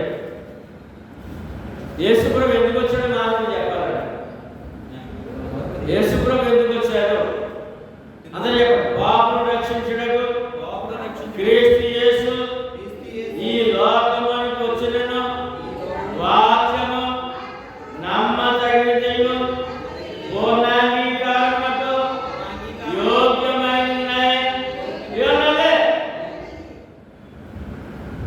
వాక్యము ప్రకటించినప్పుడు నమ్మదగిన వాక్యం అది నువ్వు నమ్మో అది చెప్పా బయట ఏమని పాపుల రక్షణకు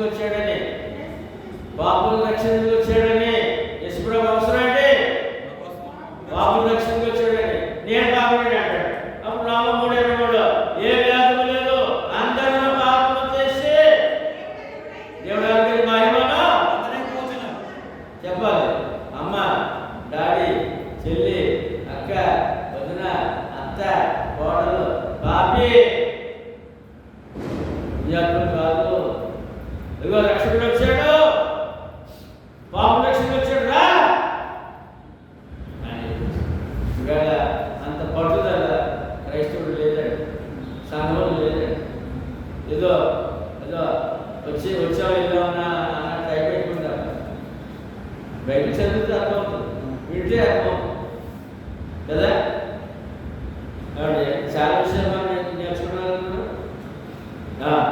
ఇప్పుడు 24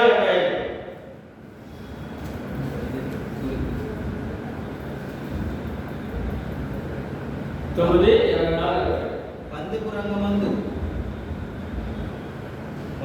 పందెపు రంగమందు పరుగెత్తు వారందరూ పరుగెత్తుదురు గాని ఒక్కడే బహుమానం పొందును. మీకు తెలియదా? నీకు తెలియదా? అటువలే మీరు బహుమానం పొందినట్లుగా పరుగెత్తుడి. ఎవరు చెప్పినప్పుడు గలతీ పట్టణంలో క్రీస్తు సంఘం చెప్పాడు. ఇప్పుడు చెప్పండి, క్రీస్తు సంఘంలో పరిగెత్తే విశ్వాసులు ఎవరున్నారు?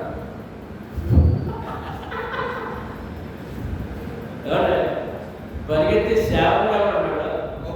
పరిగెత్తే విశ్వాసం ఎవరున్నారు? ఎందుకంటే పందెపు రంగం అంటే ఏంటంటే క్రైస్తవ జీవితం పందెపు రంగం అంట, కోడిపందాలు కాదు. పందెపు రంగం ఏంటంటే పందెపు రంగంలో పరిగెత్తు వారందరూ పరిగెత్తుతారు కానీ ఒక్కడే బహుమానం పొందునని మీకు తెలియదా? అటువలే మీరు బహుమానం పొందినట్లుగా పరిగెత్తండి. ఏం చేయాలంటే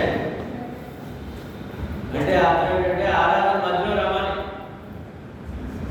ఆరాధనకే ప్రార్థన పాటలు వాక్యం అయిపోయిన తర్వాత అది అదే పరుగు బంధు, ఇదే పరుగా, ఇదే పరుగు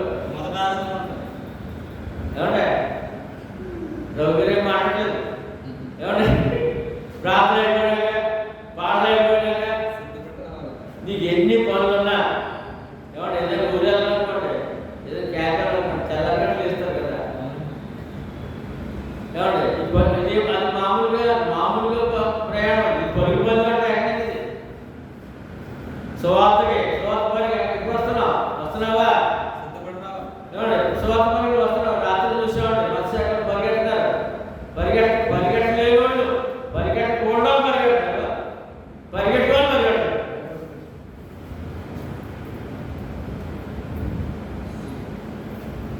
తర్వాత 25 మరియు పందెమందు పోరాడు ప్రతివాడు అన్ని విషయములను మితముగా ఉండును. ఎవరి ఆటపోటీ వాళ్ళు ఉన్నవాళ్ళు మందు తాగకూడదు, డ్రగ్గు వాడకూడదు, ఏమంటే వ్యభిచారం చేయకూడదు, ఏమంటే మనీ ల్యాండరింగ్ చేయకూడదు. అంటే కొన్ని ఓట్లు ఇస్తాను మనం ఓడిపోరాడు, అంటే కొన్ని ఓట్లు ఇస్తాను ఓడిపోరాడు. ఆ రకాల అన్ని పందెం అంటాడు. డబ్బు గురించి ఆలోచించకూడదు. ఏమంటే ఈ సుఖాలు మందు ఈ యొక్క మరియు రామంతా ఇవాళ క్రైస్తవుడు ఎలా ఉండాలి అనే విషయాన్ని చెప్తున్నాడు అన్నమాట. మళ్ళీ చెప్తున్నాడు 20 మరి పందెమందు పోరాడు ప్రతివాడు అన్ని విషయములలో మితముగా ఉండును. వారు క్షయమగు కిరీటమును పొందుటకు ఏమనగానే కప్పు, తర్వాత ఎక్కువగా కిరీటం, చేతికి మంగళ కప్పు. క్షయమగు కిరీటం పొందుటకు మితముగా ఉన్నాము. క్షయమ కిరీటం పొందుటకు మనమైతే ఎవరు వాళ్ళైతే క్షేమ కిరీటం పొందాలని పరిగెడుతున్నారట పందెం రంగంలో. మనమైతే ఎవరు కిరీటం పొందుటకు మనమైతే ఎవరు సంఘం. మనమైతే అక్షయము కిరీటం పొందుటకు మితముగా ఉన్నాం.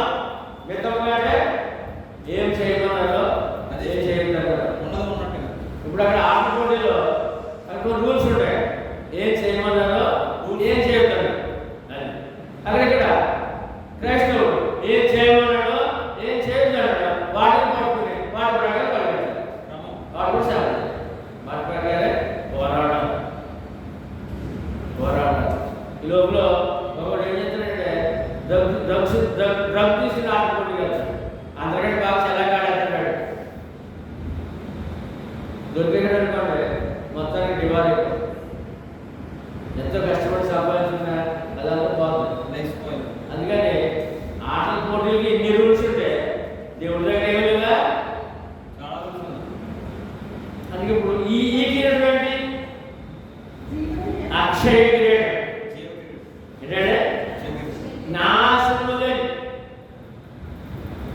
మన ప్రయాణం మన పద్యం రంగం ఎవడే ఆటపోటీ బొమ్మ అసలైన ఆటపోటీ ఏంటంటే క్రైస్తవ జీవితమే. శత్రువు ప్రతిపక్ష సైతాన్ని పోరాటం ఎవరంటే ఆడని నెగ్గాలి. యశ్వరావు అంటారు నేను జయించి ఆయన మాట ప్రకటన గ్రంథంలో చాలా చోట్ల నేను జయించి అని మాట మాట్లాడాడు. చూద్దాం సార్ ప్రకటన 3:21 నువ్వు జయించా కొనుక్కోవాలా.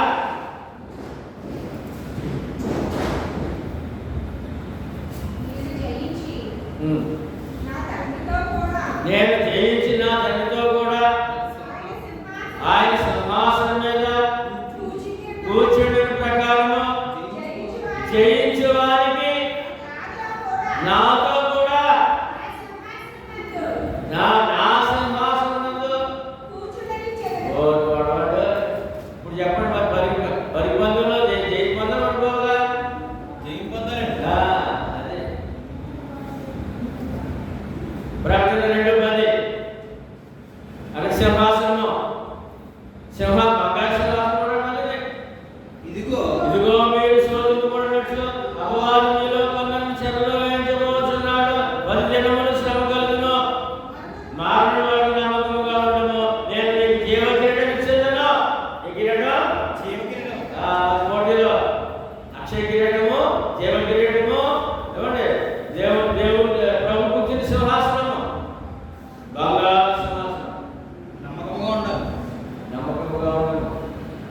ఎప్పుడు విశ్వాసంతులే ఉన్నాయి, శ్రమలు ఉన్నాయి, శోధనలు ఉన్నాయి, కష్టాలు ఉన్నాయి, వ్యాధులు ఉన్నాయి, ప్రమాదాలు ఉన్నాయి. దానికి దేనికి భయపడకో. దేనికి ప్రయాణం చేయి. ఆర్థిక ఇబ్బందులు ఉన్నాయి, భయపడకో, ప్రయాణం చేయి. కొద్ది తిన్నా శ్రమలు ఉన్నాయి, కష్టాలు ఉన్నాయి, సుఖాలు అన్ని సుఖాలు కాదు దేవుడు అయినప్పటికీ మరణకరమైన ప్రమాదం వచ్చినా సరే మరణ వరకు నమ్మకంగా ఉండము. నేను మీకు జీవ కిరీటము ఇవ్వండి. ఈ కిరీటాలు కొరకు ఏమండి అపోస్తులు లోకంలో ఆస్తుల కొరకు కానీ ఏమండి ఆస్తిపాస్తులు సంపాదన స్వార్థం ఉపయోగించకుండా ఎవరి ప్రాణాలు కూడా బలియార్పించారు. ఎందుకంటే ఈ కిరీటాలు ఆ సింహాసనము అని చిజీవం కొరకు ఫిలిప్పీ 3:7 చూడండి. ఆయన పౌలుగా చెప్తున్నాడు. ఆయన ఏంటి గొప్పతనం చెప్తున్నాడు. ఎందుకు తెలుసుకున్నాడు చూడండి. ఇప్పుడు ఈ ప్రయాణంలో 3:7 నుంచి 7 నుంచి 20 వరకు అయినను ఏవేవి నాకు లాభకరమైన ఉండవో వాటిని క్రీస్తు నిమిత్తము నష్టముగా ఎంచుకొని నిశ్చయముగా నిశ్చయముగా నా ప్రభువైన యేసుక్రీస్తును కూర్చిన అతి అతి శ్రేష్టమైన శ్రేష్టమైన జ్ఞానం నిమిత్తం అతి శ్రేష్టమైన జ్ఞానం యేసుక్రీస్తులో నిమిత్తమై సమస్తమును నష్టముగా ఎంచుకొనుచున్నాను.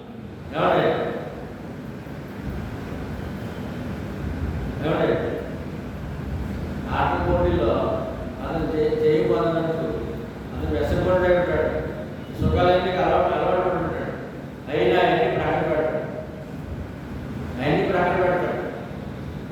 ఎన్ని వాడో అంటే సరిపోయా వాడో ఉపయోగించుకోడు. కానీ ఇక్కడ ఉపయోగించకూడదు. జయం పొందలేడు.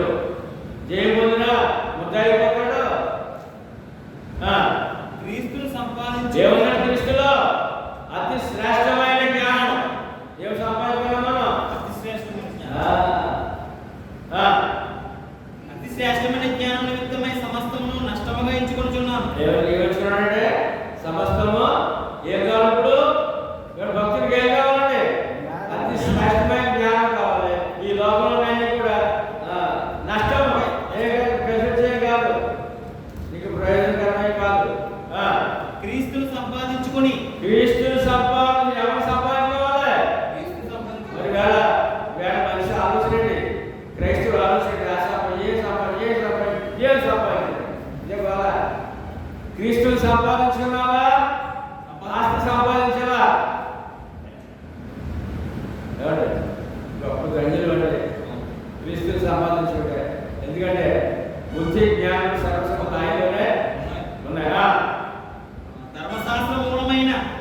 నా నీతిని గాక క్రీస్తునందలి విశ్వాసము వలనైన నీతి అనగా విశ్వాసమును బట్టి దేవుడు అనుగ్రహించి నీతిని గలవాడనై ఆయనలో అగపడు నిమిత్తమును అది ఏంటి సొంత నీతి కాదంటాడు. దేవుని నీతి, దేవుని జ్ఞానము, దేవుని వాక్యము అది కావాలి మానవుడికి. ఏ విధము చేత మృతుల్లో నుండి నాకు పునరుద్ధానం కలుగునని ఆయన మరణమును ఆయన పునరుద్ధాన బలమును ఎరుగు నిమిత్తము. ఏమంటే అపోస్తలులు పౌలు గారు ఏమంటే వారు ప్రాణాలు ఎందుకు త్యాగం చేశారండి?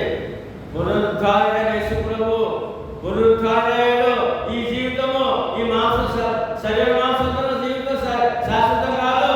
మనం తిరిగి లేస్తాము, దేవుడితో ఉంటాము, తిరిగి లేస్తాము, దేవుడితో ఉంటాము. ఆ గొప్ప మాదిరి వారికి ప్రాణాలు కూడా త్యజించి వేళ స్వాతాన్ని ఇచ్చారు. ఆయన శ్రమలలో పారివాడనగుట ఎట్టిదో మృత్యుల్లో నుండి మృత్యుల్లో నుండి నాకు పునరుద్ధానం కలుగునని విశ్వాసం అండి. మృత్యుల్లో నుండి నాకు పునరుద్ధానం కలగడానికి నేను ప్రభు నమ్మను. నేను ప్రభుత్వ పదవి వెళ్తాను కలుగువలనని ఆయన విషయంలో సమానానుభవం కలవాడనై ఆయన పునరుద్ధానమును ఎరుగు నిమిత్తమును ఆయన శ్రమలలో పాలువాడనక ఎట్టిదో ఎరుగు నిమిత్తమును సమస్తమును నష్టమనుకుని వాడిని పెంటతో సమానముగా లోకంలో ఏంటంటే నిజమైన భక్తుడికి లోకంలోనే పెంట. లోకమంతా ఒక ఆయన నాకు అప్పించాడు, కష్టాలు ఉన్నాం ఏమండి. ఆయన జమీందారు అప్పించాడు. అందులో ఎక్కువగా నా దగ్గర వస్తుంటాడు. వచ్చినప్పుడు ఆ వడ్డీ ఇవ్వడం లేదా మాట్లాడడం జరుగుతుంది. ఈ విధంగా స్నేహం పెరిగింది బాగా. కాబట్టి అప్పుడు ఆయన బయటికి రోడ్డు వరకు సాగకపోయాడు అన్నమాట. అప్పుడు అర్థం చేసినప్పుడు రోడ్డు వరకు సాగకపోయాడు. ఈ లోపల మా యొక్క ఇల్లు బాగు చేసుకున్న తర్వాత ఇంటి మీద ఆకు ఎండిపోయిన కుళ్ళిపోయిన ఆకు కదా, అదంతా సందులు వేసాడు. సందులో వేస్తే నాకు నీ కూడా వెళ్తున్నాను మాట్లాడి సాగనున్నాను. ఈ సందులు పెంట రాకపోతే పెంట దగ్గర ఎక్కడ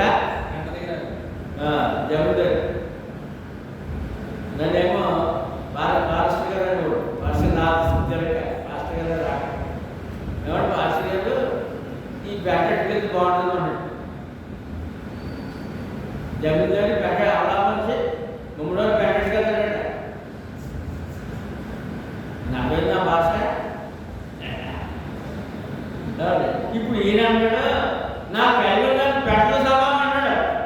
అదే బయట సమాజంలో ఉన్న ఈ ధర్మస్తుకి లేకపోతే ఆ లోకంలో డబ్బులు ప్రేమించే వారికి ఏంటంటే నేను సరిగా నాకు ఆశ్చర్యపోయాను అనమాట. నేను అప్పులో ఉన్నాను, అతను అప్పించాడు. అది జరుగుతుంటే నేను వెళ్ళాను వేటకి వెళ్తాడు.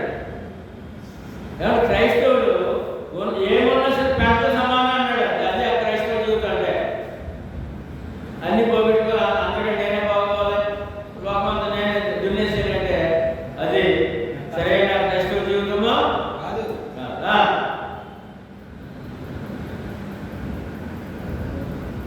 ఇదివరకే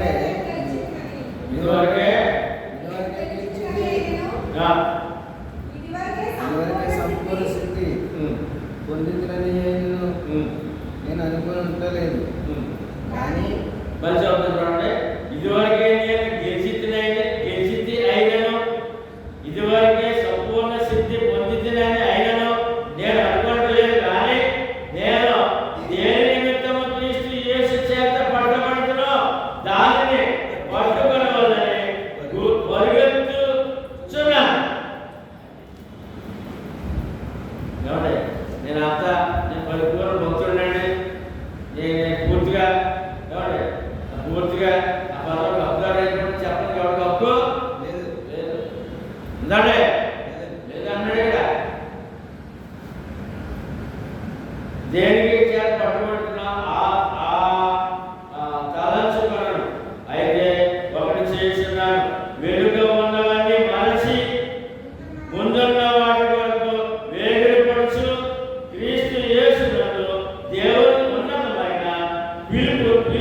పిలుపునకు కలుగు బహుమానమును పొందాలని గురి వద్దకే పరిగెత్తుచున్నాను. యేసుప్రభువు ఏముందండి? బహుమానం అంటాడు. ఏముంది? బహుమానం. ఇదిగో పరలోకము, ఇదిగో కట్టిన పరలోకం, కట్టినటువంటి ఈ పరలోకం ఇచ్చిన నివాసం నీదే కనుక నేను అంతా భక్తుడికి ఒక సేవకుడిని చెప్పుకోకుండా నేను ప్రతి క్షణం కూడా వాక్యాంశాలు ఆలోచిస్తూ నా ప్రయాణం సాగుతుంది. ఎందుకు తెలుసా? నేను బహుమానం పొందాలి దేవుడి దగ్గర. ప్రభు దగ్గర పొందాలి బహుమానం. ప్రతి విశ్వాసని ఆలోచన గురి అంతకే పడుకొచ్చున్నాను. ఏంటి గురి? రక్షణ కాపాడుకోవడం నీ గురి. రక్షణ కాపాడుకోవడమే గురి. 15 కాబట్టి మనలో సంపూర్ణమైన వారందరము ఈ తాత్పర్యమే కలిగి ఉందాం. అప్పుడు దేని కూర్చేయను మీకు వేరు తాత్పర్యము కలిగి ఉన్నాడు కదా, అదియో దేవుడు మీకు బయలుపరచును. అయినను ఎప్పటి వరకు మనకు లభించిన దానిని బట్టి క్రమముగా నడుచుకుందాం. మనకి దేవుడి వాక్యము ఎంతవరకు దొరికిందో ఆ వాక్యాన్ని పట్టుకొని క్రమముగా ఏంటంటే క్రమముగా నడుచుకోవాలి. పడుకుందాము అన్నాడు. సహోదరులారా, మీరు నన్ను పోలి నడుచుకుని నేను నీకు మాదిరి ప్రకారము నడుచుకుని వారిని గురిపెట్టి చూడండి. అనేకులు క్రీస్తు శిలువకు శత్రువులుగా నడుచుకొస్తున్నారు. వీరిని కూర్చి మీరు అనేక పర్యాయములు చెప్పి ఇప్పుడు ఏడ్చుచు చెప్పుచున్నాను. ఏడ్చుచు నాశనమే వారి అంతము, వారి కడుపే వారి లేదు. వారు తాము సిగ్గుపడవలసిన సంగతి లేదు. వారు తాము అతిశయపడుతున్నారు. భూ సంబంధమైన వాటి మీద మనసు ఉంచుతున్నారు. కానీ మన పౌర స్థితి ఏంటంటే ఇవాళ క్రైస్తవులకు ఎలా ఉంది? క్రైస్తవులకు ఎలా ఉంది? లోపల ప్రభువు నమ్మితే నాకు ఈ పని అయిపోయింది, ఆ పని అయిపోయింది, ఆరోగ్యం బాగుంది అంతవరకు చూస్తారు తప్ప పరలోక పౌరసత్వం ఆలోచించేవాడు అవడాడు. మన పౌరస్థితి పరలోక మనది. అక్కడ నుండి ప్రభువు యేసుక్రీస్తు రక్షక నిమిత్తము కనిపెట్టుకొనుచున్నాము. ఏంటంటే విశ్వాసం అంటే ప్రభు రాకడ వరకు కనిపెట్టి మన భవిష్యత్తు అక్కడ మన భారత పౌరులు, క్రైస్తవుడు పరలోక పౌరుడు అంతవరకు తీసుకెళ్ళకూడదు. భారత పౌరసత్వం 75 సంవత్సరాలు ఉంటుంది. పరలోక పౌరసత్వం కోట్లాది సంవత్సరాలు సదాకాలం అనే మర్చిపోయే మాట మర్చిపోదు. ఎంత గొప్ప సంగతులు దాచిపెట్టిన దేవుడికి స్తోత్రాలు చెల్లించబోతున్న తర్వాత ఏమండి 2 తిమోతి 4:7 మంచి పోరాటం పోరాడుతుంది. 2 తిమోతి 4:7 మంచి పోరాటం పోరాడుతుంది. నా పరుగు కడముట్టించింది, విశ్వాసం కాపాడబడింది. ఇక మీదట నా పరుగు నీతి కిరీటం ఉంచబడి ఉన్నది. అది ఆ దినమందు నీతి గల న్యాయాధిపతి అయిన ప్రభు అది నాకు మాత్రమే కాకుండా తన ప్రత్యక్షతను అపేక్షించు వారందరికీ అనుగ్రహించును. ఏంటండి? ఏంటండి? నీతి కిరీటం అంట. నీతి కిరీటం పరుగు తుదముట్టించిందినే, నా పోరాడుతూనే. ఏమండి? క్రైస్తవ జీవితం ప్రతిదినం పోరాటండి. ఎందుకు తెలుసా? శరీరము ఆత్మ ఈ రెండు పోరాటం. క్రీస్తు సాతాను రెండు పోరాటం. శరీర కోరికలు ఎక్కువ ఉంటాయి, ఆత్మ గర్దిస్తారు. ఇది నీ శరీరానికి ఆత్మ పోరాటం. సైతాన్ని క్రీస్తు పోరాటం. ఈ పోరాటం మనం ఉన్నాం. అందుకని ఏమని ఎలా ఉన్నారు? మంచి పోరాటము పోరాడుతుంది. నా పరుగు కడము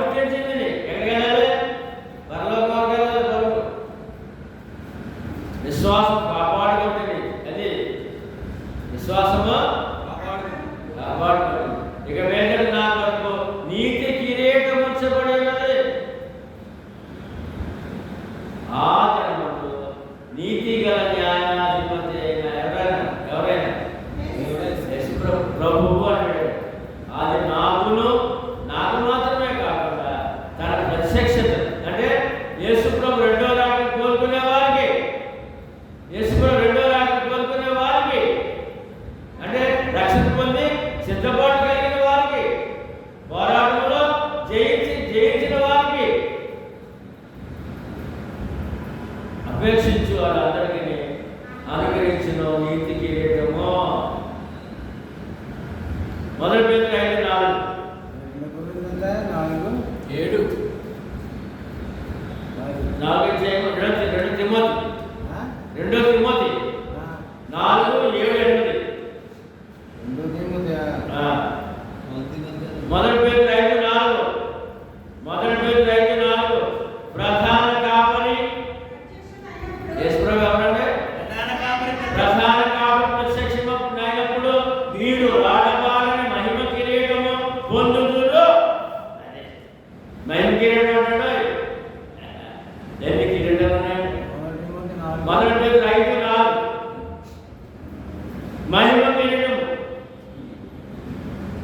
మొదటి తిమోతి అండి. మొదటి తిమోతి 5:4.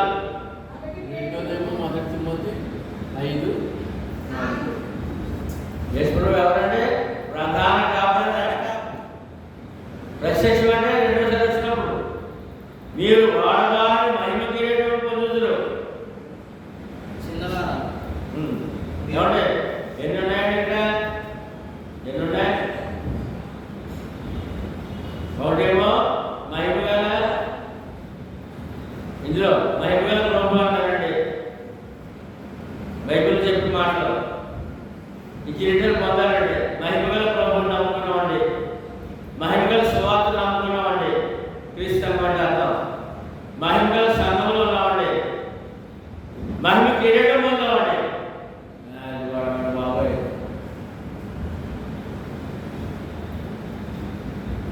ఈ కిరీటాలకు అర్హులు రావు గారు ఇది రాసుకోండి. మహిమ గల ప్రభువుని నమ్మామండి, మహిమ గల సువార్త నమ్మామండి, మహిమ గల సంఘంలో ఉన్నామండి, మహిమ గల కిరీటకు అర్హులై కావాలి. ఎంతకంటే ఏ భాగ్యం కావాలండి? విజయబాబు, అంతకంటే ఏ భాగ్యం కావాలి మానవుడికి? యాకోబు పత్రిక 1:12. యాకోబు పత్రిక 1:12 మనకి శోధనలు, కష్టాలు, శ్రమలు, వ్యాధులు ఉంటాయండి. శోధన సహించువాడు ధన్యుడు, అతడు శోధనను నిలిచిన వాడే రక్షణ కాపాడుకున్నందుకు ఏమంటే శోధన సహించాలంట. కష్టాలు, శోధనలు, వ్యాధులు, బాధలు, దుఃఖాలు సహించాలంట. శోధన సహించిన వాడే ప్రభు తన్ను ప్రేమించిన వారికి వాగ్దానం చేసిన జీవ కిరీటం పొందును. జీవ కిరీటం పొందును. ఇక్కడ ఏమంటే సహనం క్రైస్తవ జీవితం సహనం ఎంతో ప్రాముఖ్యమైనదండి. ఆ సహనం లేకపోతే ఈ కిరీటాలన్నీ పోతాయి, నిత్య జీవం పోతే పరలోకానికి అర్హులు కాము, ముత్తైదులనుకుంటున్నాం. మనం కూడా వాగ్దానం చేసిన జీవ కిరీటం అంటండి.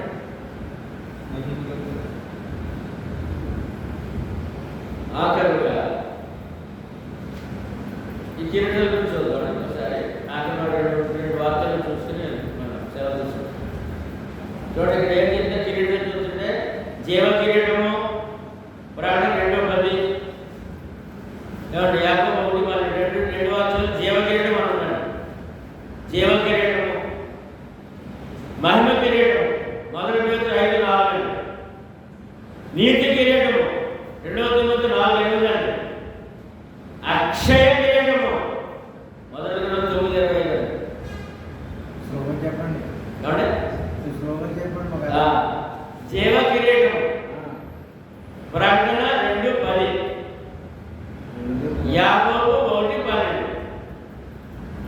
ప్రకటన 2:10. యాకోబు 1:12. మహిమ కిరీటం మొదటి పేతురు 5:4.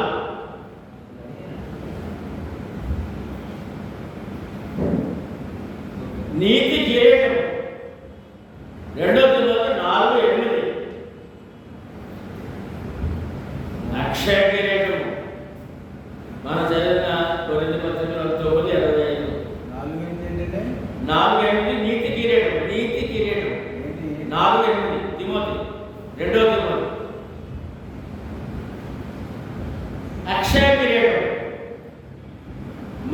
9:25.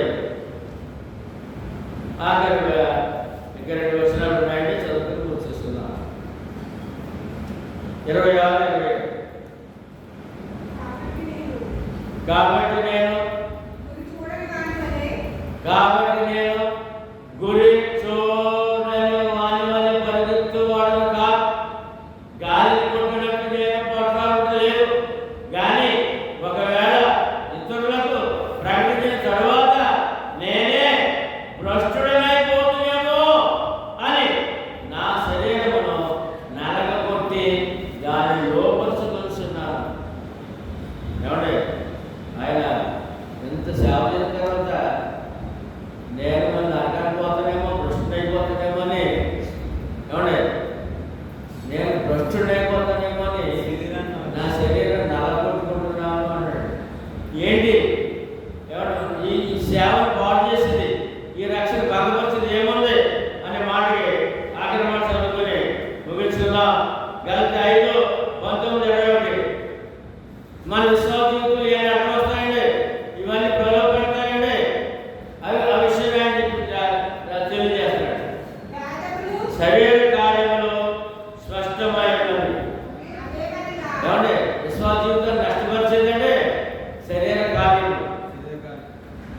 అవేమనగా జారత్వము, అపవిత్రత, కాముకత్వము, విగ్రహారాధన, అభిషారము, ద్వేషములు, కలహము, మత్సరములు, క్రోధములు, కక్షలు, భేదములు, విమతములు, అసూయలు, మత్తతలు, అలరితో కూడిన ఆటపాటలు మొదలైనవి. వీటిని గూర్చి నేను మునుపు చెప్పిన ప్రకారము ఇట్టి వారిని చేయువాడు దేవుడి రాజ్యమును కొనరని మీతో స్పష్టముగా చెబుతున్నాను. ఎంత సేవ చేసి భ్రష్టునైపోతానేమో. గలతీ 5:19-21. ఏమండి, విశ్వాసకి సేవకి కూడా మన విశ్వాస జీవితాన్ని ఈ కిరీటానికి పరలోకంలో ప్రభుత్వ సింహాసనం కూర్చుని ఆ భాగ్యానికి దూరం చేసే శరీర క్రియలు వాటిని ఏమండి నా శరీరం నలగొట్టుకొనిస్తున్నాను అన్నాడు. శరీర క్రియలునే నేను దాంట్లో బాగాలేని వల్ల ఇంత సేవ వృధా అయిపోతేమో. అందుకని శరీర క్రియల దగ్గర చాలా చాలా జాగ్రత్తగా ఉండాలి. ఎందుకంటే శరీరం యొక్క ఆత్మ శరీరము పోరాటం. చూద్దాం, అది కూడా మాట చదువుకుని ముగించుకుందాం. అది గలతీ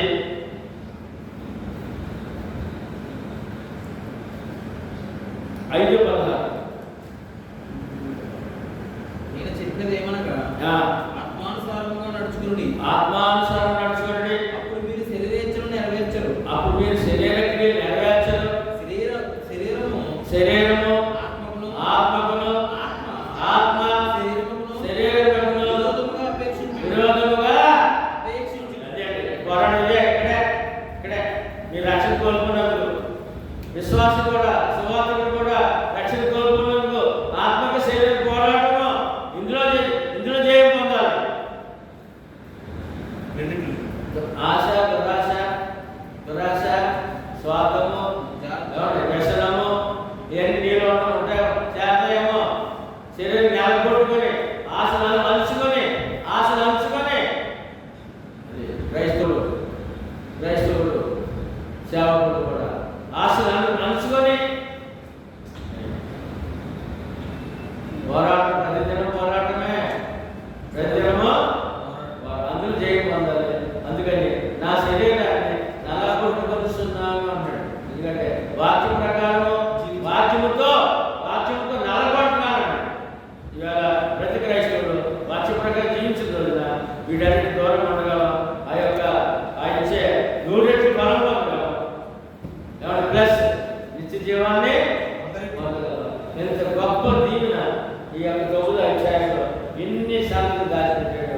ఆయన అన్నాడు, దానివల్ల పలుకుబడి, కులము, మతము, ఏమంటే ఆ యొక్క ఆధిక్యత